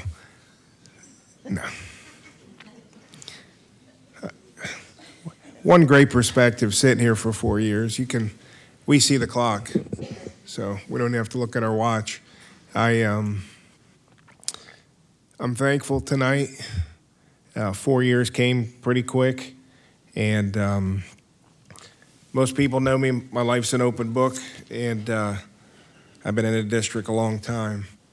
And I truly never got comfortable in these chairs, but I never asked for a new one. Okay, yeah, I try to live my life the same every day. And some days it's a struggle, but I always start faith first, family, community. And so first I'll thank our Lord and Savior, Jesus Christ, because without him, none of this is here. None of us are. Number 2, I've got to thank Ruthie and the kids and my grandson, and another one's coming. Especially the last couple years, being the board liaison for 2 different presidents and for this board, being the trusted one to guide us through. I couldn't do it without the other 6 people, even though we differed, and it's okay. The personal attacks, we kept at bay, and Dr. Brown sitting up here with us, and the great people are right in front of me. When I say that, it's really right in front of me, not behind you all to the sides. There's some, but I'll miss the administration, the teachers, most of all the kids. I'll still run the Toscasita Golf Club. I've been there I'll be 10 years, and don't have any plans of leaving. So just thankful for the seat. Trustees will come and go, but the district will always remain. I've tried to lead by example, always said walk it, don't talk it. I hardly, probably the least one up here that speaks. I always felt, say something meaningful, carry a big stick. And I hope the district, and I do believe it, can see now under the new administration leadership that we're on the right path. And it took a lot of heavy lifting, and I know exactly why. I was in this seat the last 4 years. It wasn't by anything I did. It's God's way of using his vessels to move things forward in life. And there'll be another person here, and eventually the whole board won't be here, but the district will remain. And it's all about the kids and the education. It's about leadership. And again, I want to thank my wife and family for especially the last 2 years.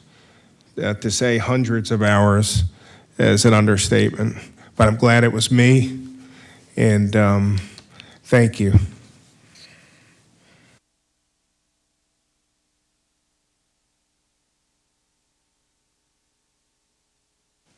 Thank you, Mr. Kirchhoffer. It's getting late, so Dr. Brown, do you have comments from the administration? Just a few. So congratulations to the Wood Creek Middle School principal, Dr. Alan Moy. He was honored as a 2025 HEB Excellence in Education Award semifinalist. So get this, he was one of 50 principals in the state of Texas. That's pretty big. Yes. Yeah, congratulations. And also, congratulations to the Kingwood Middle School principal, Mr. Michael Curl, who was recently awarded the Walter Casey Educator of Excellence Award at the Houston Holocaust Museum. I think Mr. Bodron got to attend that with him, so that was fantastic. And finally, Crystal Medina at Tascasita Middle School has been selected as a secondary Teacher of the Year finalist in the Avid Global Achievement Awards, and we'll learn about that in December. So just great things happening. Thank you, Madam President. Thank you. I think at this time we will take a recess and go back into closed. And it's probably going to be 45 minutes or so sorry.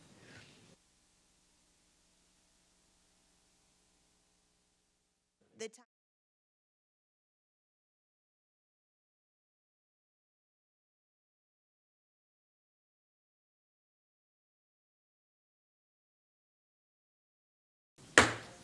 The time is 9:10 p.m. We are back from closed session.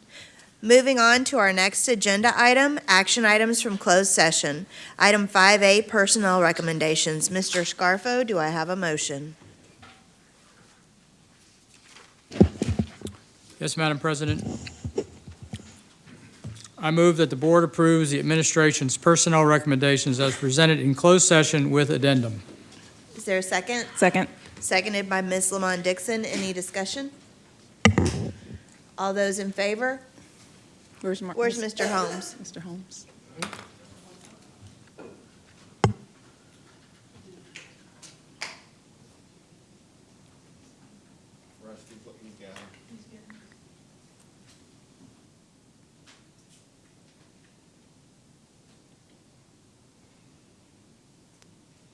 Here, no, they had to promote me to panelist. I'm here.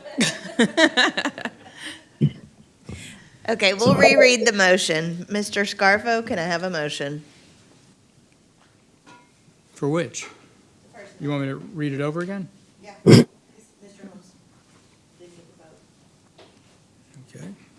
Mr. Holmes didn't get to vote, so go ahead and read it over.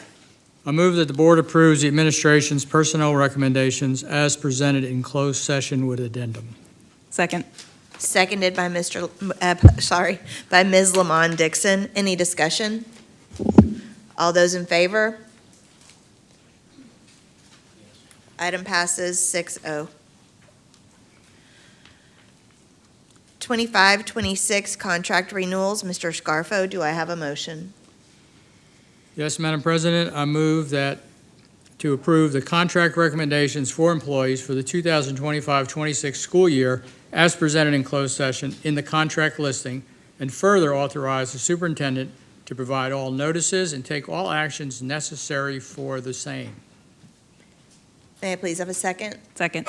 Ms. Lamont Dixon, any discussion? All those in favor? Item passes 6-0. Termination of probationary contracts. Mr. Scarfo, may I please have a motion?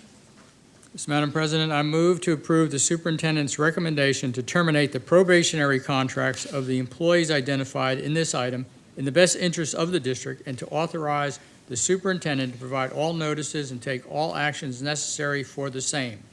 Do I have a second? Second. Seconded by Ms. Lamont Dixon. Any discussion? All those in favor? Mr. Scarfo, were you a yay? Yes, ma'am. Okay, item passes 6-0. 2018 bond review, Mr. Scarfo, do I have a motion? Yes, Madam President, I move to approve budget increase of $370,000 for Washington Clark to complete the 2018 bond review audit. Is there a second? Second. Seconded by Ms. Lamont Dixon. Any discussion? Ms. Lamont Dixon? On this item, on the agenda, it has a different amount. So does that matter than the amount that you read in the motion? It says $500,000. So I just didn't know if that mattered.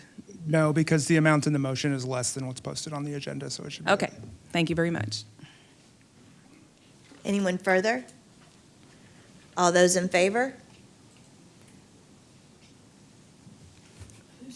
Item passes 6-0. Ms. Lamont Dixon seconded, right? Correct? Yes. Item passes 6-0. Consideration adoption of resolution approving contingent fee legal services contract, including findings needed for submission of contingent fee legal services agreement and request for expedited review by the Texas Attorney General. Mr. Scarfo, do I have a motion? Yes, Madam President, I move that the Board of Trustees adopt a resolution approving the contingent fee legal services contract that includes the findings required by Texas Government Code 2254, Subchapter C, and that are needed for submission of a contingent fee legal services agreement and a request to the Texas Attorney General for expedited review. Second. Seconded by Ms. Lamont Dixon. Any discussion? Mr. Scarfo? Madam President, Mr. Binkley, could you just give a little brief overview of what this motion actually is accomplishing or attempting to Yes. accomplish before we vote? So this would allow Humble ISD to join the many other school districts who have come on board in the social media litigation, the mass district litigation that is occurring across not only Texas but much of the country, relating to the costs associated to districts in light of social media companies' lack of protections. Anyone further? Madam President? Yeah. Mr. Scarfo? Mr. Binkley, we guess we'll need to wait till we get to the next motion for you to say how they're tied together. No, but yes, because that'll give me a chance to better reflect on your question for a moment. Any further discussion? Ms. Lamont Dixon? What was the question? I'm sorry, Mr. Scarfo. Could you repeat what your question was? I just asked him to explain what this motion really entailed. No, I meant after that. You were Oh, I asking- was asking about, can he do the same for the next one? Oh, okay. Now, as opposed to having to Oh, I wait till see. it's ready. Okay, So sorry. you didn't have to speak twice, that's all. Thank you. Yep. Anyone further? All those in favor? Item passes 6-0. Consideration and adoption of contingent legal fee services agreement with Thompson and Horton LLP and Eland and Bonin PC. Mr. Scarfo, may I please have a motion? Yes, Madam President, I move that the Board of Trustees adopt and approve entering into contingent fee legal services agreement with Thompson and Horton LLP and Island and Bonin PC to represent the district in youth social media usage and related litigation. May I have a second? Second. Seconded by Ms. Lamont Dixon. Any discussion? Mr. Scarfo? Yeah, can we proceed with that? And also, everybody understands contingent means the only payment comes if they were to win settlements. Right, and so the first motion was the resolution making the required findings to be able to approve a contingent fee agreement. The second motion is the actual contingent fee agreement. And again, a contingent fee agreement means that the district's not paying anything for this. And if the litigation is not successful, the district is not out any money. But there is strong belief that the litigation will be successful and the district could stand to gain some financial benefit. Thank you. Anyone further? All those in favor? Item passes 6-0. Moving on to item 6, our consent agenda. Item 6A, approval of minutes for the April 8th, 2025 regular board meeting. Consent. Item 6B, bond fund capital projects, budgetary transfers. Consent. Item 6C, budgetary transfers and amendments. Consent. Item 6D, approval of goods and professional services and non-construction services exceeding pull. 6D is pulled. Item 6E, 2025, construction and construction-related services, purchases. Item 6, consent. Item 6F, tax refunds, overpayments, and paid in error, consent. Item 6G, approval of additional vendors related to RFP 2021-005-06, general merchandise, consent. Item 6H, approval of additional vendors related to RFP 2021-006-06, educational service consultants, consent. Item 6I, approval of additional vendors related to RFP number 2022-101-15, miscellaneous instructional materials, consent. Item 6J, approval of additional vendors related to RFP number 2023-102, services, repairs, maintenance, installation district-wide, consent. Item 6K, approval of additional vendors related to RFP number 2024-104-44, books and publications, consent. Item 6L, approval of RFP 2025-21, replacement of dish machines, consent. Item 6M, approval of RFP 2025-23, district-wide plumbing, maintenance, and repair services, consent. Item 6N, approval of RFP 2025-24, replacement of milk boxes, child nutrition services, consent. Item 5O, approval of additional vendors related to RFP number 2025-102-C, athletic and physical education equipment, supplies, and associated services, consent. Item 6P, approval of additional vendors related to RFP 2025-105C, awards and promotional items, consent. Item 6Q, approval of additional vendors related to RFP number 2025-106C, performing arts equipment, rentals, supplies, and services, consent. Item 6R, approval of additional vendors related to RFP number 2025-107A, photography and videography-related services, consent. Item 6S, deductive change order, consent. Item 6T, change order for middle school locker room, weight room renovations, consent. Item 6U, superintendent's authority regarding jurisdictional requirements, consent. Item 6V, renewal of Kingwood Tech Center lease agreement, Old Vine Kingwood Associates LLC. Mr. Scarfo, may I please have a motion? Yes, Madam President. I move to approve consent agenda items 6A through 6V with the exception of 6D. 6A through 6V Six- with the 6V exception of with the 6D. exception of 6D was the one that was pulled. Okay, is there a second? Second. Item is moved and seconded. All those in favor? Item passes 6-0. Mr. Scarfo, may I please have a motion?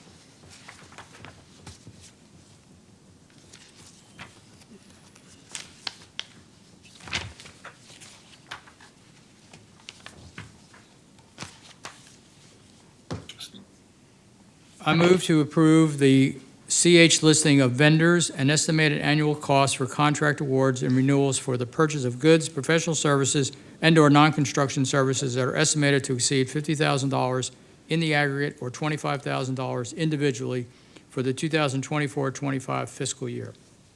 Is there a second? Second. Seconded by Ms. Lamont Dixon. Any discussion? Yes. Mr. Holmes? So, yes, Madam President. I was wanting just a little clarity on the capturing kids' hearts increase from 75,000 to almost 10x to 725,000. And just trying to understand the rationale behind that. Mr. Perkins, I really appreciated the summary you provided. Just need a few questions answered to help settle me on why and I'm going to assume 1 year we have 75,000 to go to this 10x. And I know it's a grant, but again, it's still state funding. So I'm just trying to understand where we are with this. And I did some research on capturing kids' hearts. I know that this school district and the community has really been adamant about bullying and trying to curb that. So I just want a little bit more context. I read what it does, but I want to know, what did you do, or what was the outcomes from the $75,000 allocation of funds to now 10x? I'm just trying to figure out, I mean, was it that monumental?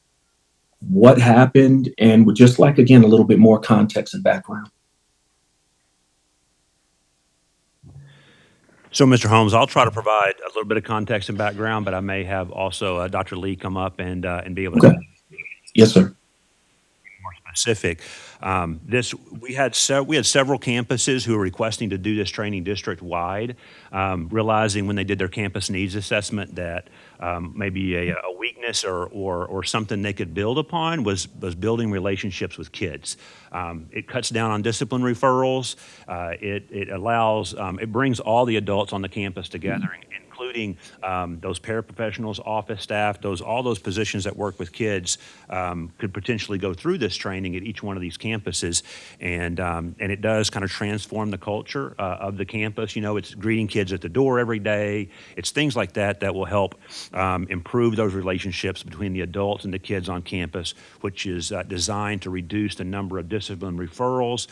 It allows staff members to establish those relationships with kids to get them to perform better in the classroom as well. So they do have, I don't have right in front of me, you know, which campuses we spent $75,000 on last year. I do have the list of, it ended up being, once the personalized student success department realized that we had 3 or 4 campuses wanting to do it, we did a little wider canvas to see if there's any other campuses that wanted to do it by pulling the resources all together centrally. Because we had initially those 3 or 4 campuses were going to spend their campus funds to do this campus wide. So we're up to 7 campuses right now that have committed to having their entire staffs. That comes out to about $445,000 of the $725 that we're asking for the increase. I think we still have, and I'm not, 2 or 3 campuses. One is one of our larger campuses that's still deciding whether or not they want to do it. That would take a large chunk of that money that's left. And so I don't know if I answered your question completely. Yes, sir. No. I think I see.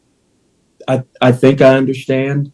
I think for me, and out of sheer respect for the incoming people that were that'll be part of the board, I would have to see how well we did with the 75,000. What were the outcomes, right? And again, we're literally about to invest well over $750,000 for this, and it looks like it's about 8 schools. So I'm just trying to figure out what is this training? Is it, and I see it's for the teachers to the students to help with these relationships. But again, what components are in it? And I guess, again, where I'm going is to go from 75,000 to 10x. So I'd want to know which schools for the 75,000. I think you said it was 3 or 4. To now it looks like it's about 8 or 9. So I'm just still trying to figure out 75,000 to 725,000. That's a 10x swing. What are we?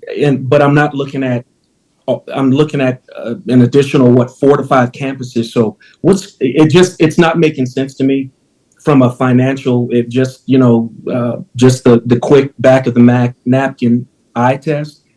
It's not making sense to me, and I don't want to approve something that it's just not making sense to me. So I was wondering, I'm almost wanted to possibly table this so we could have a presentation on it. It's just a big swing. I just don't understand why. I just need to understand why. So I think a little bit more of the money side of it is federal Title ESSA dollars that we're trying to use here. Those were grants that we were provided in the past, and those grants are going to run out by September the 30th. 2025. So we have until now, on September the 30th, to use those funds that were essentially provided to close achievement gaps and promote longer-term, district-wide improvement. And so if you want a little bit more breakdown of the detail of the money, one of our middle schools that's going to do it, it's going to be, to do the entire staff is about $61,000. There's another couple of elementaries that are doing it, anywhere range from about $80,000 for an elementary, and it all depends on the number of staff that they've identified to go through the training this summer. So that's kind of where it's not a cheap training. I don't know exactly how many days. If Melissa Lee wants to come up here and talk a little bit more about specific number of days that the training is, and some of the specifics about that. Yeah, I was gonna. My next question would be, yes, that would be great. When was this grant funded? I mean, when were we notified that we could have the grant? Because I'm just wondering why now. I know it's we're essentially middle of May, right? It's May 13th, but you're saying the grant expires in September. Why does it? I mean, it would have seemed like we would have been asking about this in 2024 around last year, because normally a grant, it has a time frame, but I'm just wondering why. I'm going to have Ms. Eubanks come up and be able to help answer that question. Okay. So this was a compilation of Title II and Title IV additional funds. The grant starts July the 1st and runs through September 30th of the following year. In this case, we had there's different cycles of the grant. We get carryover, which is unspent funds, which we were planning. We knew the amount, and in November, that was an estimate. When we got the actuals from USDE, and from TEA, the final calculations were higher. We also received reallocations, which are funds that the grant overall were not being used, so they distribute out to the districts. So we not only got our carryover, but we also got more final and more reallocation. So what Mr. Perkins is referring to is that timeline is a very short window. The funds were just dropped into the districts, so the campuses, Title I campuses, received their additional carryover, but this particular initiative is Title II and IV, and that dropped, but we still are under the timeline of the grant ending in September. Does that answer your question, Mr. Holmes? Okay. Oh, did I hear somebody else saying something? Yes, so the question was Title II and Title IV, the intent and purpose of those grants. Title II is specific to professional development for staff, and so that was one option for providing campus needs as well as district needs. Title IV is a broad grant. There are 3 different categories. One of the categories is well-rounded. A second category is safe and healthy. This particular activity with Capturing Kids' Hearts fits under the safe and healthy category, for which we normally don't have big expenditures like this. So it was a combination of campus needs, district needs, and the financial outlook. Outstanding. No, thanks for that explanation, Mrs. Eubanks. And as far as the safe and healthy component, does bullying fall underneath that? And if so, how is this program helping curb bullying? Because again, I'm just speaking on behalf of the community. I think I'm also speaking on behalf of, I know Martina's outgoing. I know Ken has also talked about it. I know Grabowski. I believe everybody on the board has. So just trying to figure out, what is this particular program doing from the $75,000 to why we would want to go after an additional over $750,000? So it must be amazing. But I'm just, again, want to make sure, is there a component in there that is talking about bullying and how we curb that? Sure, thank you. So the couple different parts to what you referenced here. Our previous CH local for $75,000, because Capturing Kids' Hearts, and I'll dive a little deeper into what it does, is an expensive program. Our campuses have really been only able to piecemeal parts of it together. They've never been able to experience the full package, which is what we're proposing right here with this.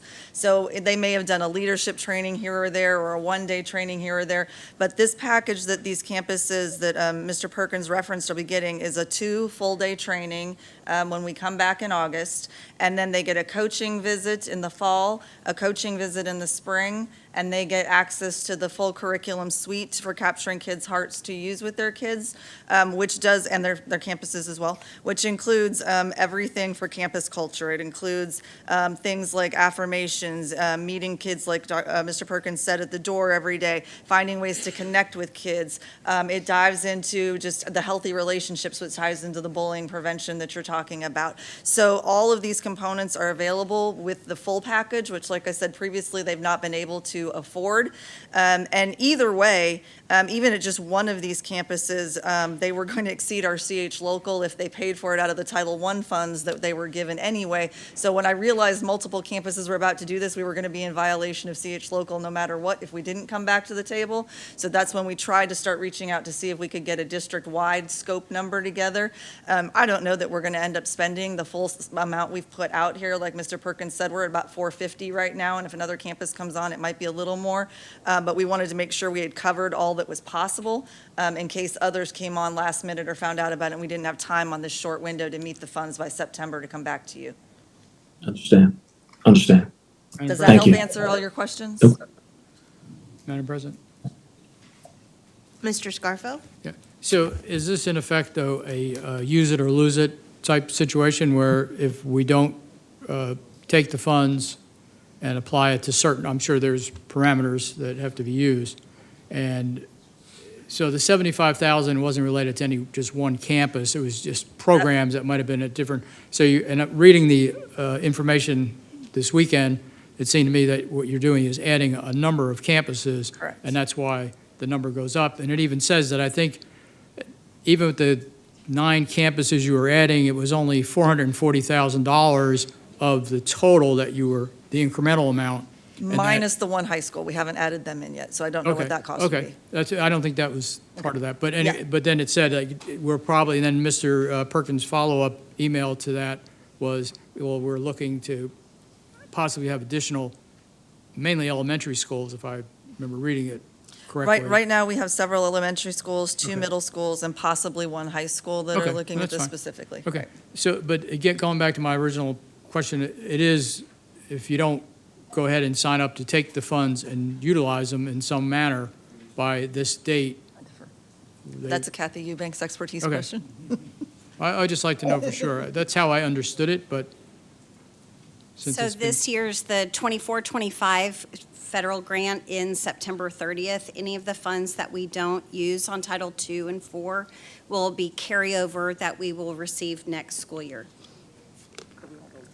The target that the state wants us to spend is 85% of the total grant, which is why it's preferred that we have expenditures at this point in the year, but indeed, they would carry over next year. So this time next year, we'll run into the same boat if we have extra funds that come in. Okay. And these funds, though, are targeted to these certain needs. It's not like, okay, we can go and buy a bus, or we can pay certain teachers stipends, or it's targeted for this type of a thing. Yes, sir. These are academic achievement grants under ESSA, Every Student Succeeds Act. Titles 1, 2, 3, and 4 fall under that, and it's to improve student performance.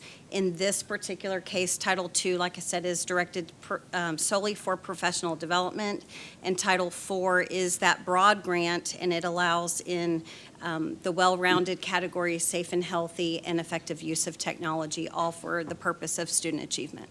Okay. Is this considered under the umbrella of social and emotional learning, or not? It's all about establishing positive cultures within our schools. So that's really their primary framework that they're looking at, is how we promote positive cultures for everything that deals with attendance, it deals with academics, it deals with our kids working together and establishing the bullying prevention type things. It's all about establishing positive culture in the schools.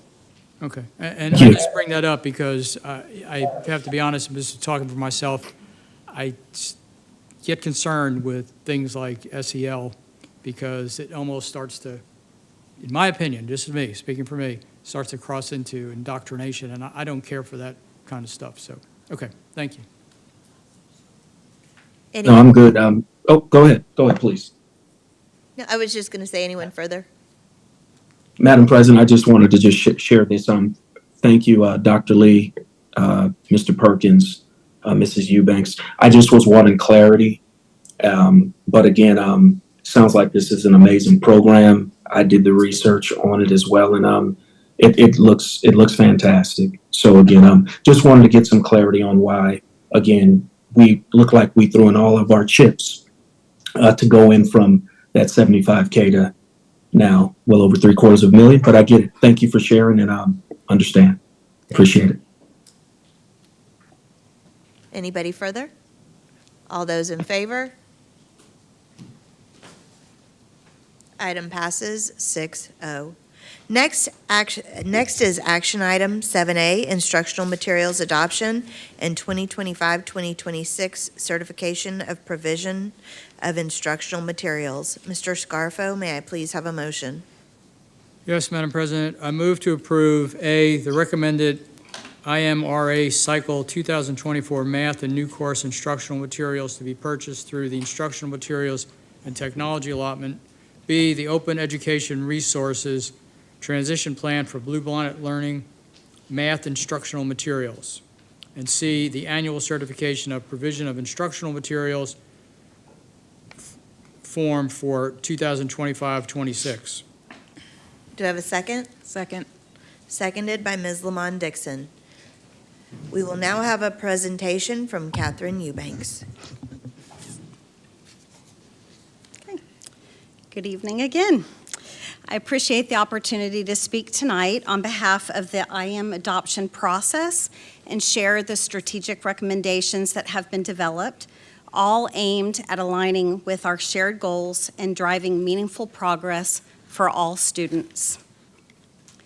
Tonight I'll be addressing 4 key areas of the adoption process. First, we'll look at the scope of the reviews, providing an overview of what was evaluated and the criteria that was used. Next, I'll emphasize the stakeholder input that was gathered, which has been instrumental in shaping the recommendations. Then I'll examine the rubrics, discussing the frameworks that were developed to ensure consistency and clarity in the assessment and scoring process. And finally, I'll present the recommendations based on the insights from these areas that will drive the next steps forward. First is the scope of the reviews. To begin with, it was important to align the scope of the adoption reviews with the district's accountability performance objectives and goals. This included a strong emphasis on the board's vision for increasing STAR math scores, ensuring that the instructional materials directly support that priority. Additionally, it was critical that the instructional materials were rigorous and have a vertical continuity of instruction to ensure that all students receive a consistent and progressively challenging learning experience from one grade level to the next. By framing the review around these objectives, we aim to identify areas where targeted improvements could have the greatest impact on student achievement. The scope of our review included 2 types of materials. The first were full subject materials, often referred to as Tier 1 instructional materials. These are Tier 1 designed to ensure mastery of the grade level TEKS without the need for additional supplementation. The second type was supplemental materials, and these materials were intended to support and enhance the core curriculum, addressing specific areas of need or providing enrichment opportunities. The scope for the elementary math adoption was to be a full subject adoption for grades K through 5. The secondary math adoption, the scope was for supplemental materials for 1 year. This was for grades 6 through 8, Algebra 1, Algebra 2, Algebraic Reasoning, and Geometry. And then we had new courses this time of year when the board and the campuses are enrolling new students in courses. And this year it was a full subject adoption for 1 class. It was CTE Entrepreneurship. Throughout the process, we had stakeholder input. We gathered meaningful feedback from a wide range of stakeholders, including not only our educators and parents, but community members and even grandparents. This approach ensured that our recommendations are informed by a diverse perspective representing the experiences of everyone who plays a role in our students' achievement. So let me go back. Sorry. To ensure that every voice was heard, we implemented several feedback loops throughout the process, including the adoption selection committees, the public input and feedback, advisory committees, oversight committee, and of course tonight with you all, the Board of Trustees. Each of these channels provided a platform for the diverse perspectives, ensuring that we were making decisions that were informed by a broad range of insights and expertise. First, the journey started with nominations. Principals from every campus nominated representatives for the Selection Adoption Committee. These nominations were reviewed and approved by the board during the February 18th board meeting. Meeting number 1, the purpose was to align the committee members with the district's vision, and they focused on research-based instructional strategies. They addressed key needs and priorities and developed a comprehensive rubric to guide their process. Meeting number 2, the committees calibrated their rubrics for evaluations to ensure that there was a consistent and thorough assessment of the materials. And finally, during meeting number 3, the evaluation of materials continued, which culminated in voting and finalizing the rubric scores to ensure a fair and comprehensive assessment. It was important during the process to gather public input and feedback, ensuring that the voices of the broader community, including parents, other staff, and other stakeholders, were heard and considered. Communications were sent via the Humble ISD Connect emails on multiple occasions. Simultaneously, the information was posted on our district's website. Public showcases for the instructional material reviews were held from March 4th through April 4th, with evening sessions on March 20th and March 26th, offering community members the chance to engage and provide feedback. Instructional coaches and adoption selection committee members were also encouraged to share these valuable opportunities with their community. During the public showcases, participants could review hard copy or physical reviews of the materials, or any stakeholder could review digital or online materials at any time. There was an online feedback form, and responses and submissions were accepted during the entire adoption period. The advisory committee, which was also part of the process, composed of district-level staff. We reviewed adoption procedures, legislative and regulatory updates. We supported the transparency of the process. We promoted continuous improvement using best practices, and we facilitated stakeholder input and public engagement. The Oversight Committee was a cross-functional group representing various areas of our district. Its purpose was to address issues and make decisions on the instructional materials, requiring input and collaboration across departments. Campus administrators representing each grade span, elementary, middle, and high, and members from various departments such as finance, technology, teaching and learning, special ed, personalized student success, schools division, and warehouse all work together because instructional materials impacts our entire organization. This diverse collaboration ensured informed strategic decisions were made regarding the instructional materials. The rubrics. Our district is very committed to deep mathematical learning, focusing on conceptual understanding, grasping the why behind math, not just memorizing formulas, so that students can solve problems in various ways and understand their approach. We also support procedural fluency, being able to solve problems efficiently and accurately, and knowing the how to perform operations. And then, of course, real-world application for students to use math skills and seeing math's relevance in their daily life. The goal in the adoption was to help develop students who are flexible, efficient, and accurate problem solvers. The committee, the Adoption Selection Committee, reviewed best practices in math instruction while developing the rubrics, ensuring alignment with our district's goal to improve STAR math scores, which was a key performance objective approved by this board. The rubric was created, and it combined our district's vision on what we wanted for students with what we know are best practices based on research. And this led to what do we need in our instructional materials to support this. There were 2 required criteria that came out of the rubric. The first was that it needed to be on the IMRA 2024 list of SBOE approved instructional material list, and it needed to be vertically aligned and connected across the grade levels.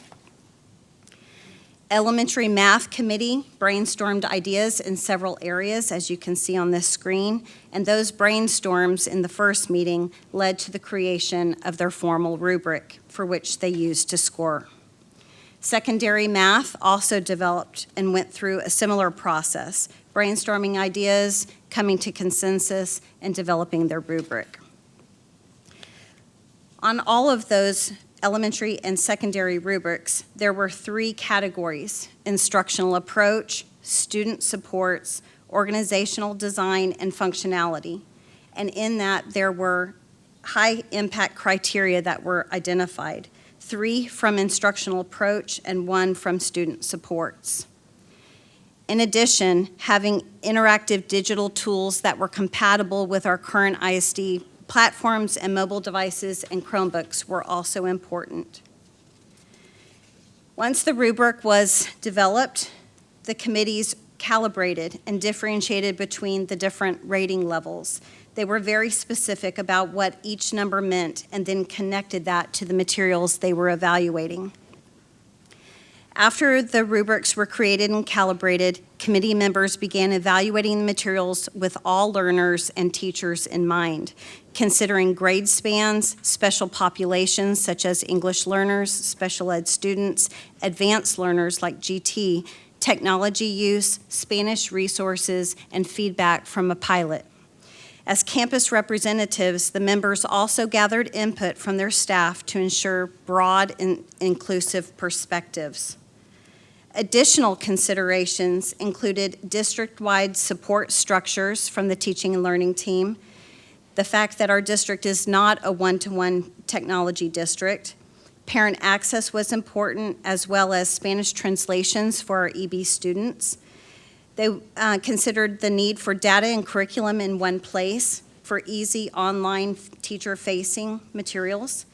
They looked at the master schedule needs, making sure that the curriculum that was being adopted would fit into the Tier 1 lesson blocks, and included opportunities to remediate and extend as needed. With that in mind, the recommendations that are coming before you are the ones that received the majority votes. First, for elementary, grades K through 5, Bluebonnet Math Edition 1, that is accompanied by a transition plan. This particular material was rigorous and research-based, had a student-centered approach, supported differentiated learning, and positive feedback from our pilot teachers. In addition, it streamlined lesson planning for teachers so they had time to integrate that learning. The second adoption recommendation is for secondary, grades 6 through 8, and Algebra 1. It was STEM Scopes Math, Texas Edition, as a supplemental resource for 1 year.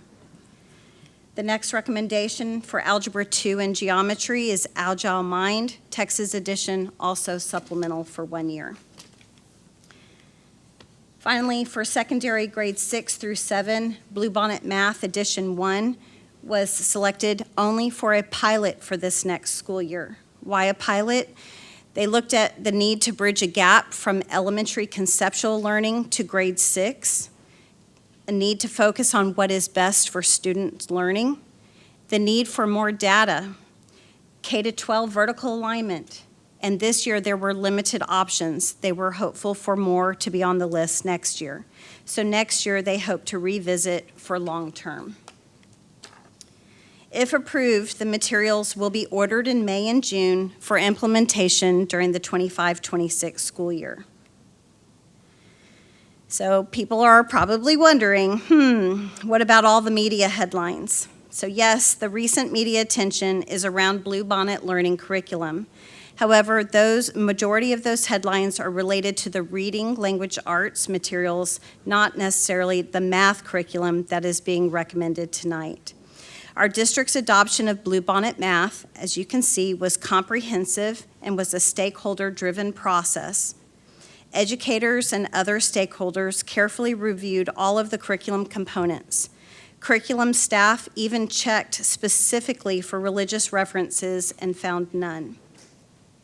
Bluebonnet Math replaces Eureka Math, and it continues to use TEKS-aligned, high-quality instructional materials.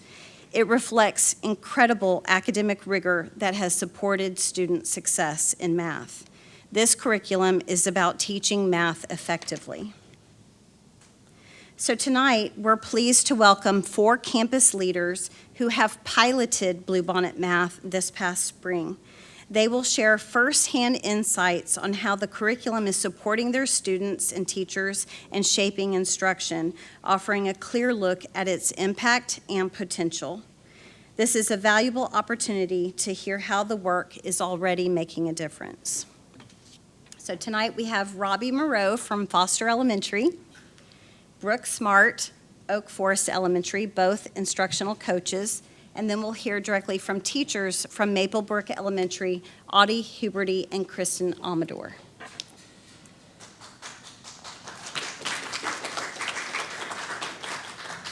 It's 10 o'clock. We do better than that. Thank y'all. What? Oh.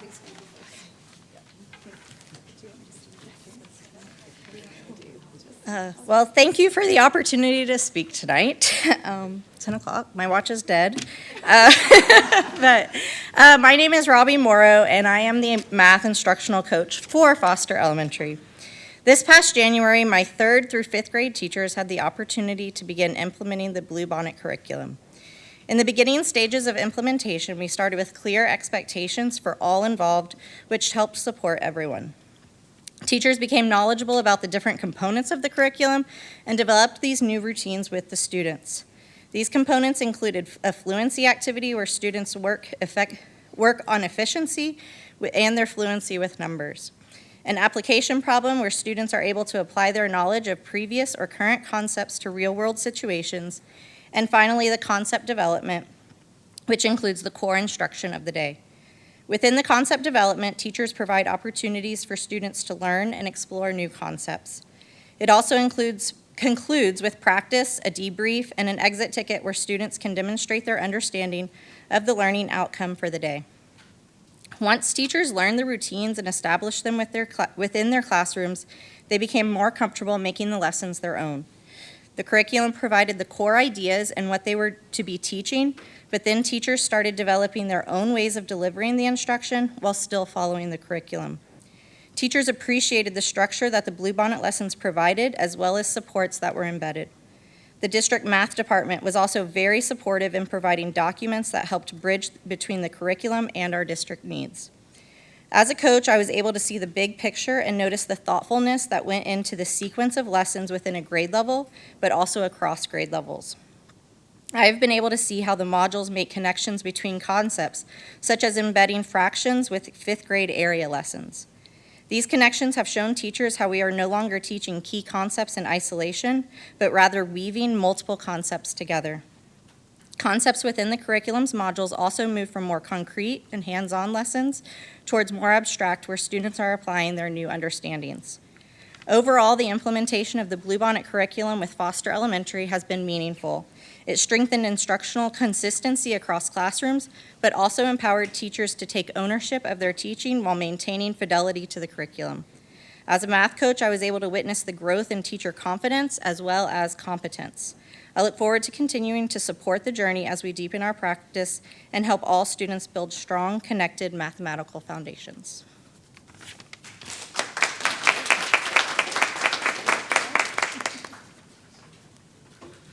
Good evening. I think that's still appropriate, or should I say good night? No. Good evening, Dr. Brown and members of the Humble ISD School Board. My name is Brooke Smart, and I am the math instructional coach at Oak Forest Elementary. Since November of 2024, my campus has been using Bluebonnet Math, and I'd like to share the positive impact it's had on our campus. As an instructional coach, Bluebonnet Math has taken the guesswork out of vertical alignment and finding or identifying lesson learning targets. It uses consistent vocabulary and specific learning targets, all while maintaining clear TEAC alignment. While no curriculum can replace the power of quality instruction delivered by passionate teachers, Bluebonnet Math has provided a solid framework that allows our educators to dive deeper into expanding their content knowledge, refine instructional strategies, and bring engaging, high-quality lessons to life. One of my favorite strategies that has been the read, write, draw. This strategy provides students with a way to make sense of math story problems. For me, it has been instrumental in giving me a clear understanding of what to look for during classroom visits. I can better support teachers by knowing exactly where they are in the scope and sequence, and by identifying specific strategies and learning targets that align to our district vision of balanced math instruction, productive struggle, and student discourse. Teachers have expressed their excitement about using this comprehensive curriculum that has an array of components that meet the diverse needs of our learners. They're enthusiastic about the potential it holds for enhancing student engagement and achievement, and we're all eager to see the positive impact it will undoubtedly have. Thank you for the opportunity to share our experience. We are grateful for your continued support and investment in our student success.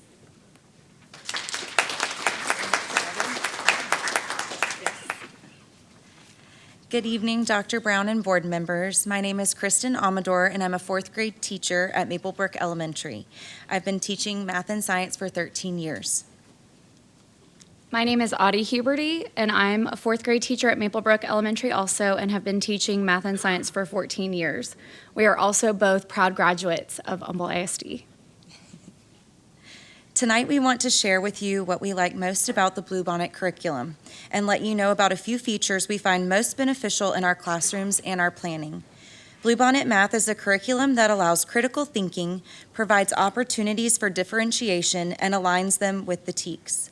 A cumulative review spiraled into the beginning of each lesson helps to reinforce skills previously learned and to help build a concrete foundation for new skills.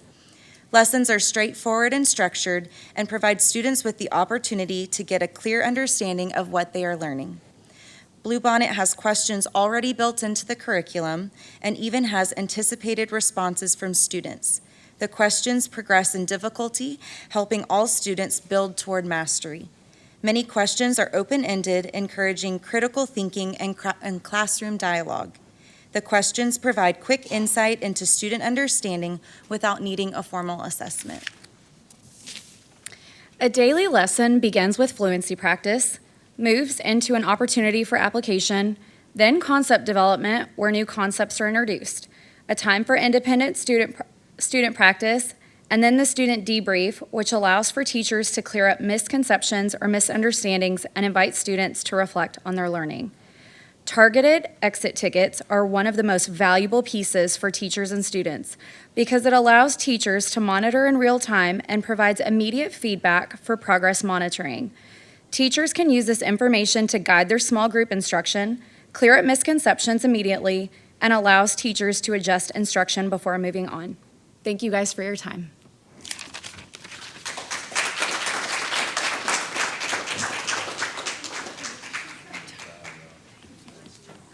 Thank you, ladies. The adoption recommendation, if approved, will move from the pilot phase to full implementation of Bluebonnet Learning Math. The 12 campuses successfully piloted Bluebonnet Math using TEA-provided digital PDF files.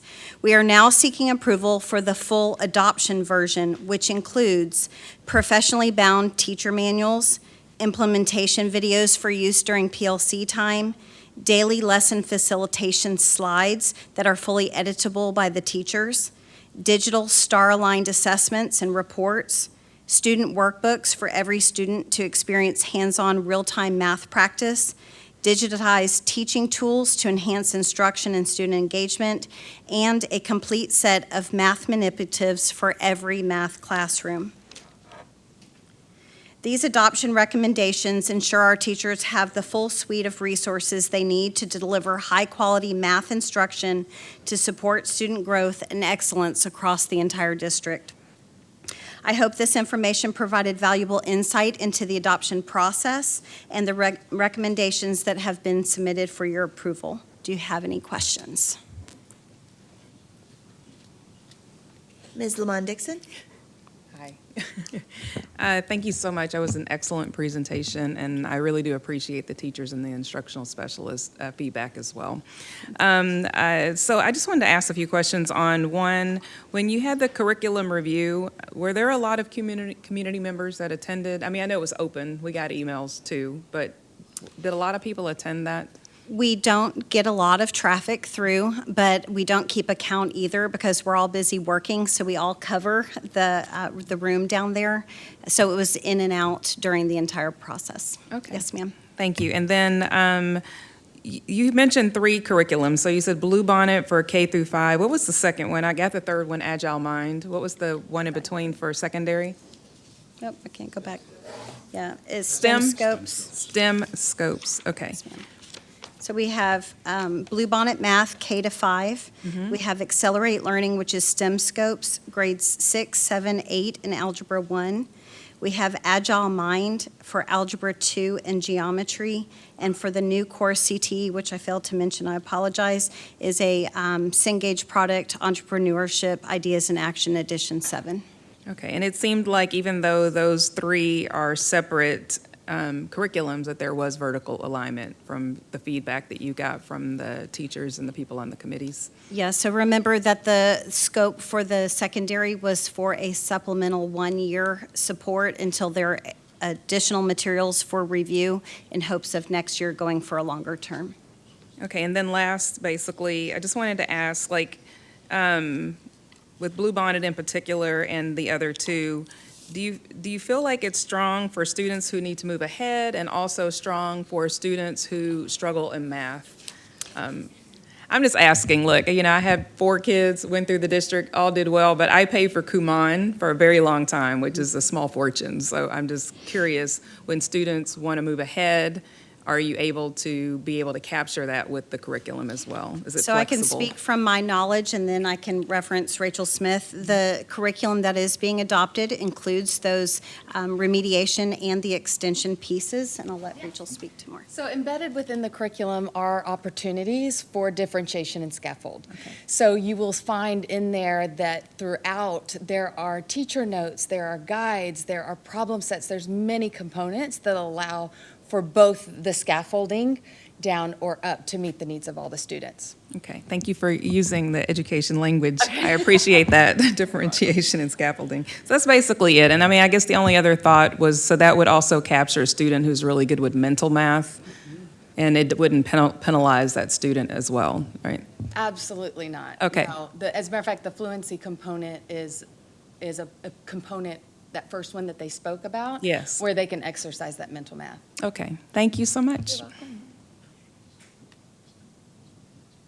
Anybody further? Rusty, can we get Mr. Holmes back on the screen?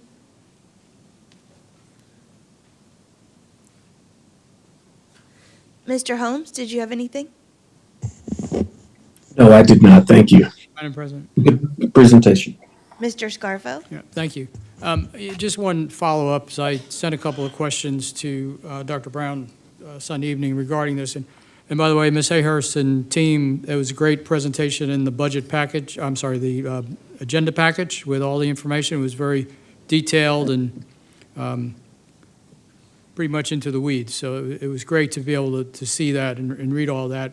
But the one question I did have that, and I asked, and I really don't feel I got a really good answer for it, is how do we really, like a year from now, when this has been in place, what can you come back to whoever's sitting up here at this board and to the community to say, we have some evidence that we've made some progress. Here's the metrics we're going to look at, and not just say, well, yeah, it's going to take us 3 or 4 years before we see it. Well, that's kind of long. I would think there should be some milestones, and that was the only thing that kind of left me wanting with the answers I got to the questions that I sent in ahead of time. So, so I'll ask it again. There you go. I was afraid you might want a shorter answer. Stay with. So you are, I mean, I absolutely agree, and we want evidence, right? There's no, it's important to us that we know students are moving forward. And so it's going to be a two-prong approach in the first year. We do have to provide a focus on implementation. And so that was what the information that I sent back to Dr. Brown referenced, the measures that we have in place for implementation. When you are rolling out a new instructional resource, it's in order for us to gauge impact, we have to know that it's being implemented with fidelity. And so you saw a lot of things, whether it's walkthroughs, whether it's surveys, rubrics, all of those things, which are still concrete, they're not statistical, which at the end of the day is what we need. We need to know that students and their achievement is growing and that is getting better, particularly with math, and we know that's a focus. And so you are going to see, and we hope to see, and we expect to see growth in the first year, but we also recognize that that growth and that achievement will gain more momentum as the implementation is developed. And so we are going to be measuring that through 2 measures in addition to, so Bluebonnet has summative assessments, unit assessments that we will be monitoring throughout the year, that Rachel will be monitoring to gauge impact. But then we have 2 others. One of them is we will be using NWEA MAP as obviously a screener that we adopted and began using this year in grades 2 through 5, and we will then accelerate or add in grades K through 5. That gives us growth. So we will be able to look at that MAP screener to determine are our students making growth. And then, of course, there is always STAR that is going to then show us achievement. And so we will look at those measures, and we need to know that it is having an impact, both that it's implemented with fidelity and that it's moving students forward. If both of those are not happening, then we have to come back to the drawing board and say, what else do we need to add? And I think that, again, that's the beauty of the revision with textbook adoption and the EMRA process, is that there is always that opportunity based on needs, whether it's needs of your faculty, needs of your students, that you are revisiting that on a regular basis so that you don't have something that you bought 15 years ago and it's really no longer applicable. So did I miss anything? Okay. Is that? Madam President, I did have one question. Mr. Scarfo is still recognized, but Okay. I'll get right back to you. Okay, no, I was just going to say, I don't know if it was 1 or 2 commenters this evening spoke about the Bluebonnet math, or maybe they were speaking about Bluebonnet in general, not being evidence-based. How do you respond to that? Because I don't know that I agree with that assessment, but what evidence could we? Yeah, one of the biggest pieces through the EMRA process is something that Ms. Eubanks showed in her presentation, which was ARBIES. That's the research-based instructional strategies. And so it's very much rooted in ARBIES. All of the materials that went through the EMRA process were required to fit that, which was that 5 components, from conceptual to depth of key concepts, coherence, and productive struggle. So on all of the materials that are approved have a rubric out that shows exactly how they align to that. So they're very much rooted in best practice. Mr. Holmes?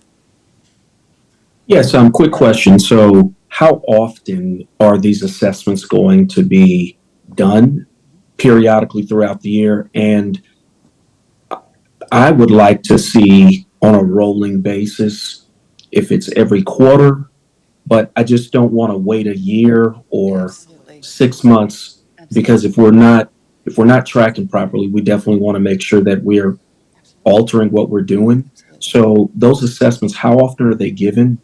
And I think I would like to see probably once a quarter, once every 2 months, whatever's applicable, to see how we're trending with this curriculum. Yes, so there is a range of assessment opportunity embedded within Bluebonnet. There are the ones that they were speaking to earlier. The exit tickets are more that informal assessment that teachers use on a day-to-day basis to make those instructional decisions. Additionally, there's mid-module and end-of-module assessments for every single grade level, every single module within. So we are providing those for the students, and we should be able to have that data for you to collect that.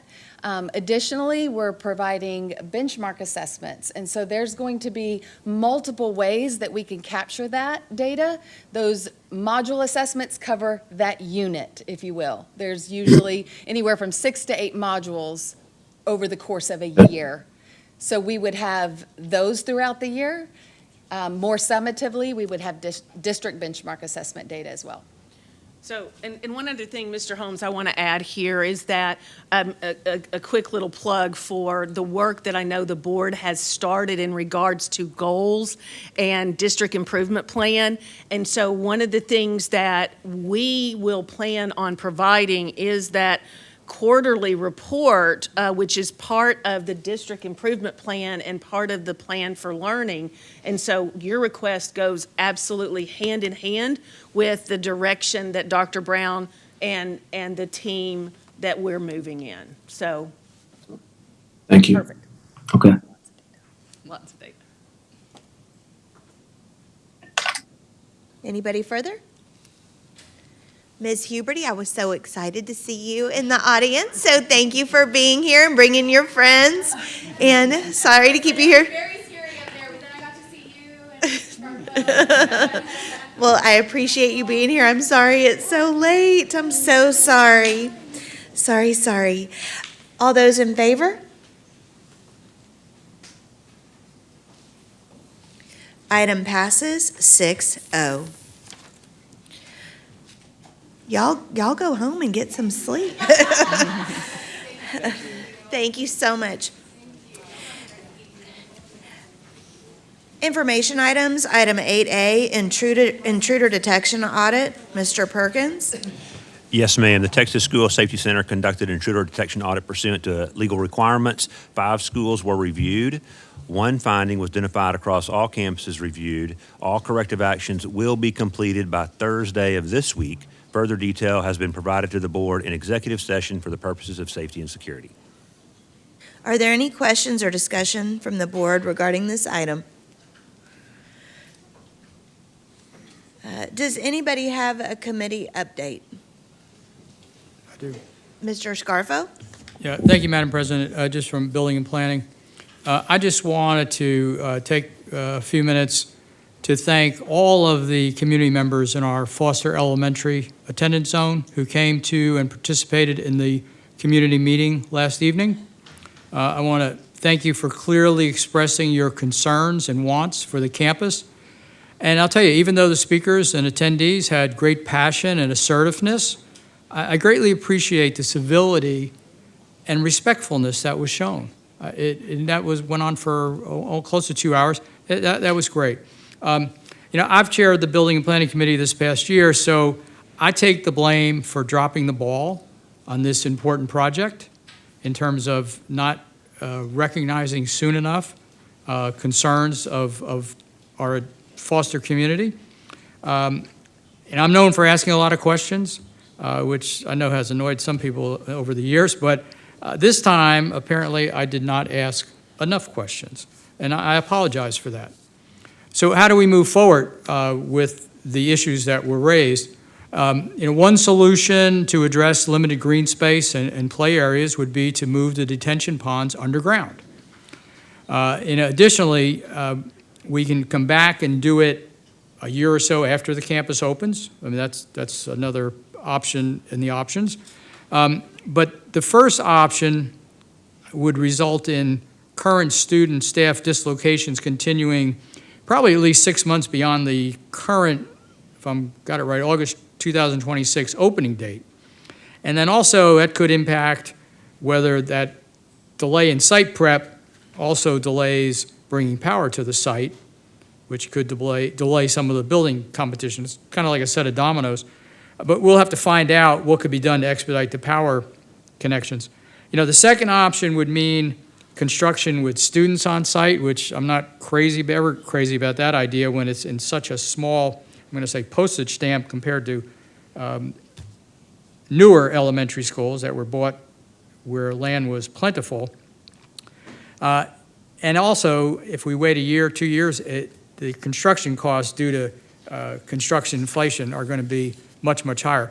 So I've asked Dr. Brown and Dr. Saber to bring options for funding the site changes, if that's the way we end up going, because they'll be in the range of $3 to $4 million. And I asked if they could bring them to our next Building and Planning Committee meeting, which is the early part of June, so that we can then discuss and bring those options to the June regular board meeting for the entire board the full board to consider at that time. And I would say that if a large majority of the community, via the survey that's going to be going out tomorrow, Ms. Mount, I think is what you said? That's okay, you don't have to get up. I thought you said it. Okay, that's fine.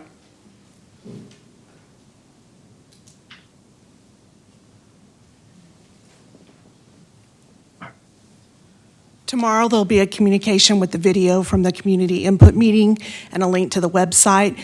After the meeting, we received additional input and feedback from people who were at the meeting for more specificity on the survey. So the survey will be going out next week. Okay, well, thank you for that clarification. So the survey that will be going out shortly, I'll change it to that.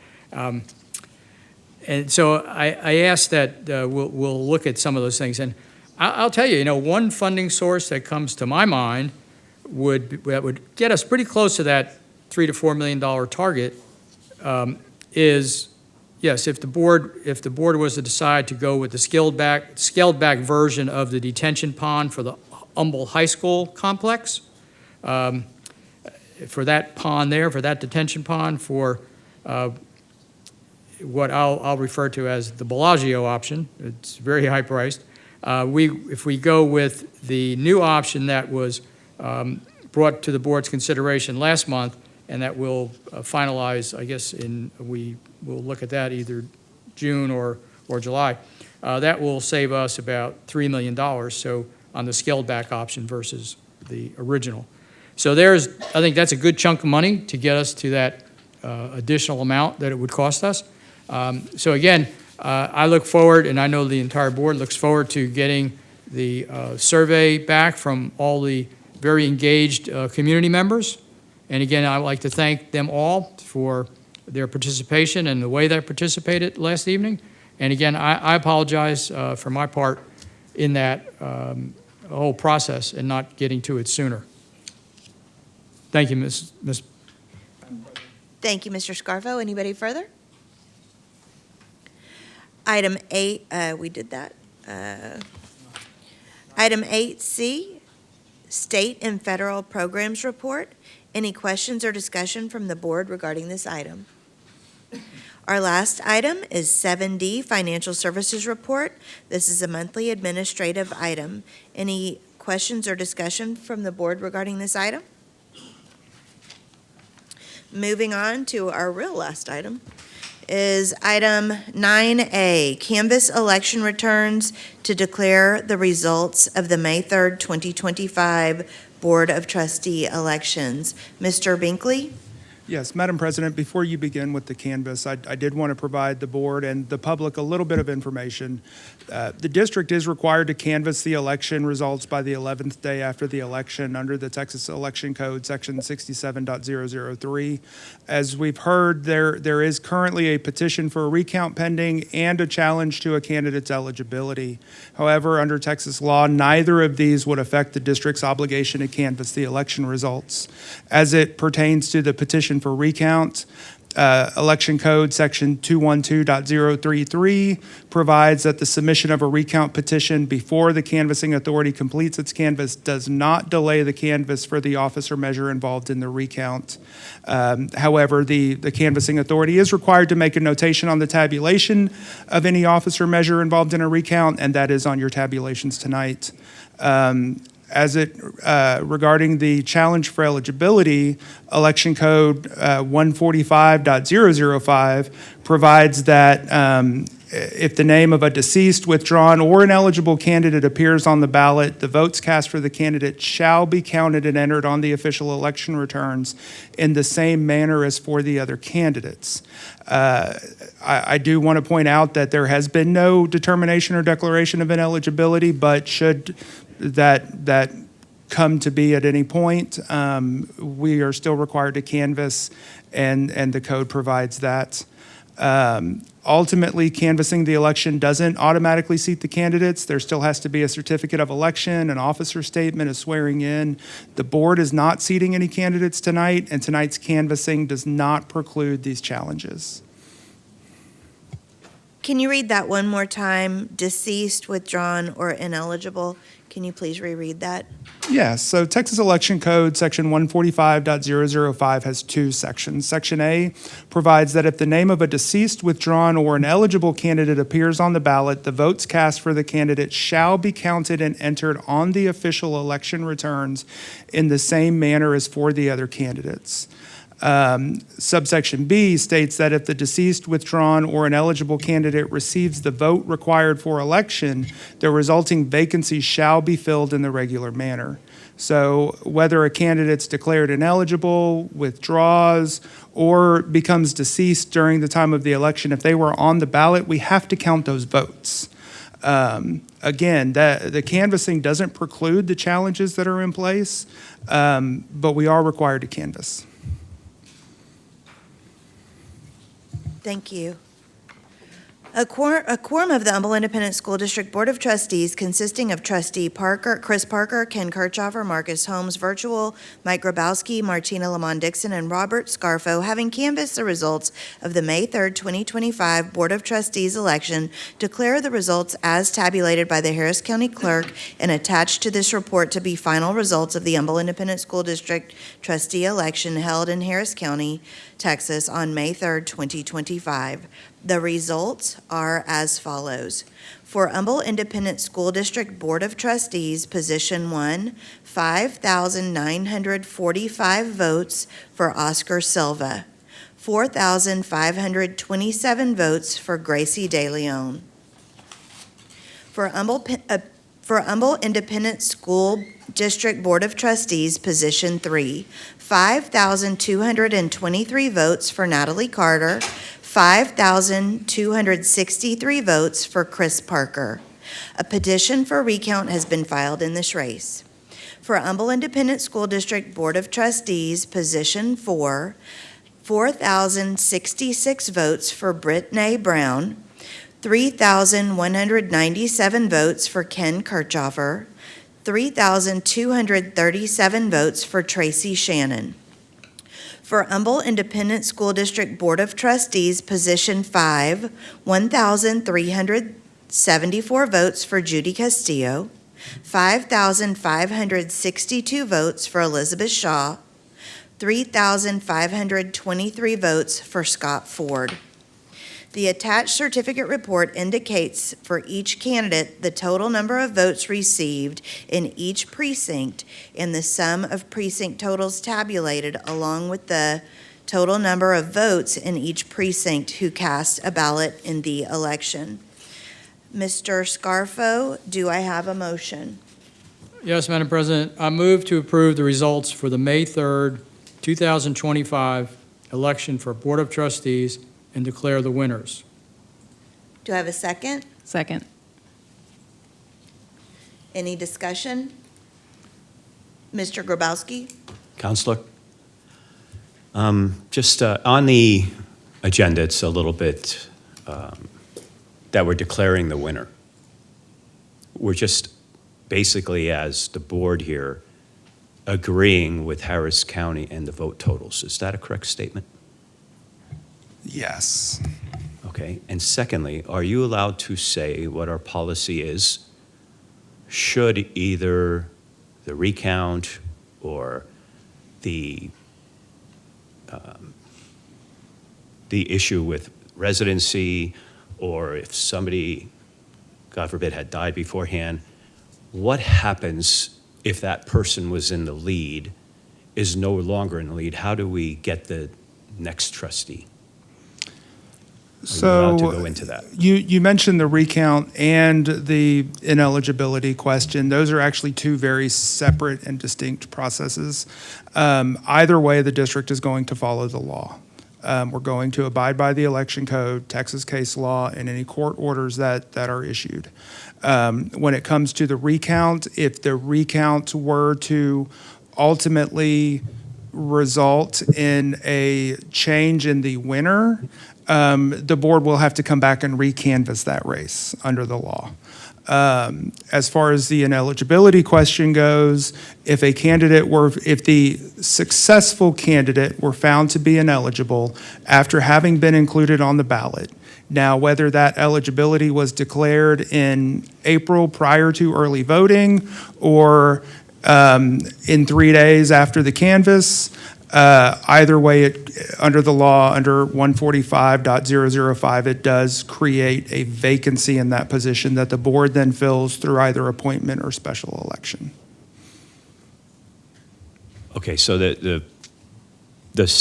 in the case of the residency, it would not go to the person in second place necessarily. We would come back. And can you repeat that just one more time so it's clear, please? Yes, so it results in a vacancy for that position that the board then fills through either appointment or a special election. Thank you. Anybody further? All those in favor? All those opposed? Any abstentions? So item passes 5, 0 opposed, and 1 abstention. Are there any topics for future board business? Mr. Scarfo? Yeah, I do have one. I've been waiting for a number of months to bring this forward. Now's as good a time as any, given the late hour. Yeah, I propose that we hold a workshop-type special meeting no later than sort of the latter part of July of 2025 to open a discussion of whether we need additional restrictions related to the use of smartphones during the school day. You know, smartphone bans have helped campuses inform discipline and help students stay focused and attentive in classes where they've been implemented. Numerous studies over a number of years have shown that limiting smartphone usage and social media access during the school day increases academic performance and has positive effects on student mental health. So I'd like us to start that discussion, and in that setting, by that time to give staff a couple months to bring information together. I've looked and read many studies and surveys, as probably lots of others have, and I think it's something we should begin the discussion. I'm not purporting to say we have to ban them in 2 months.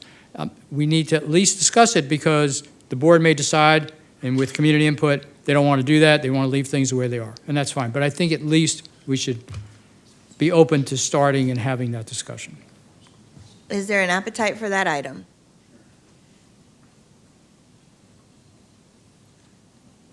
Okay. All right. Yes, there is an appetite for that item. Anybody else? Any items for future board business? All right, the time is now 10:33 p.m. This meeting is adjourned.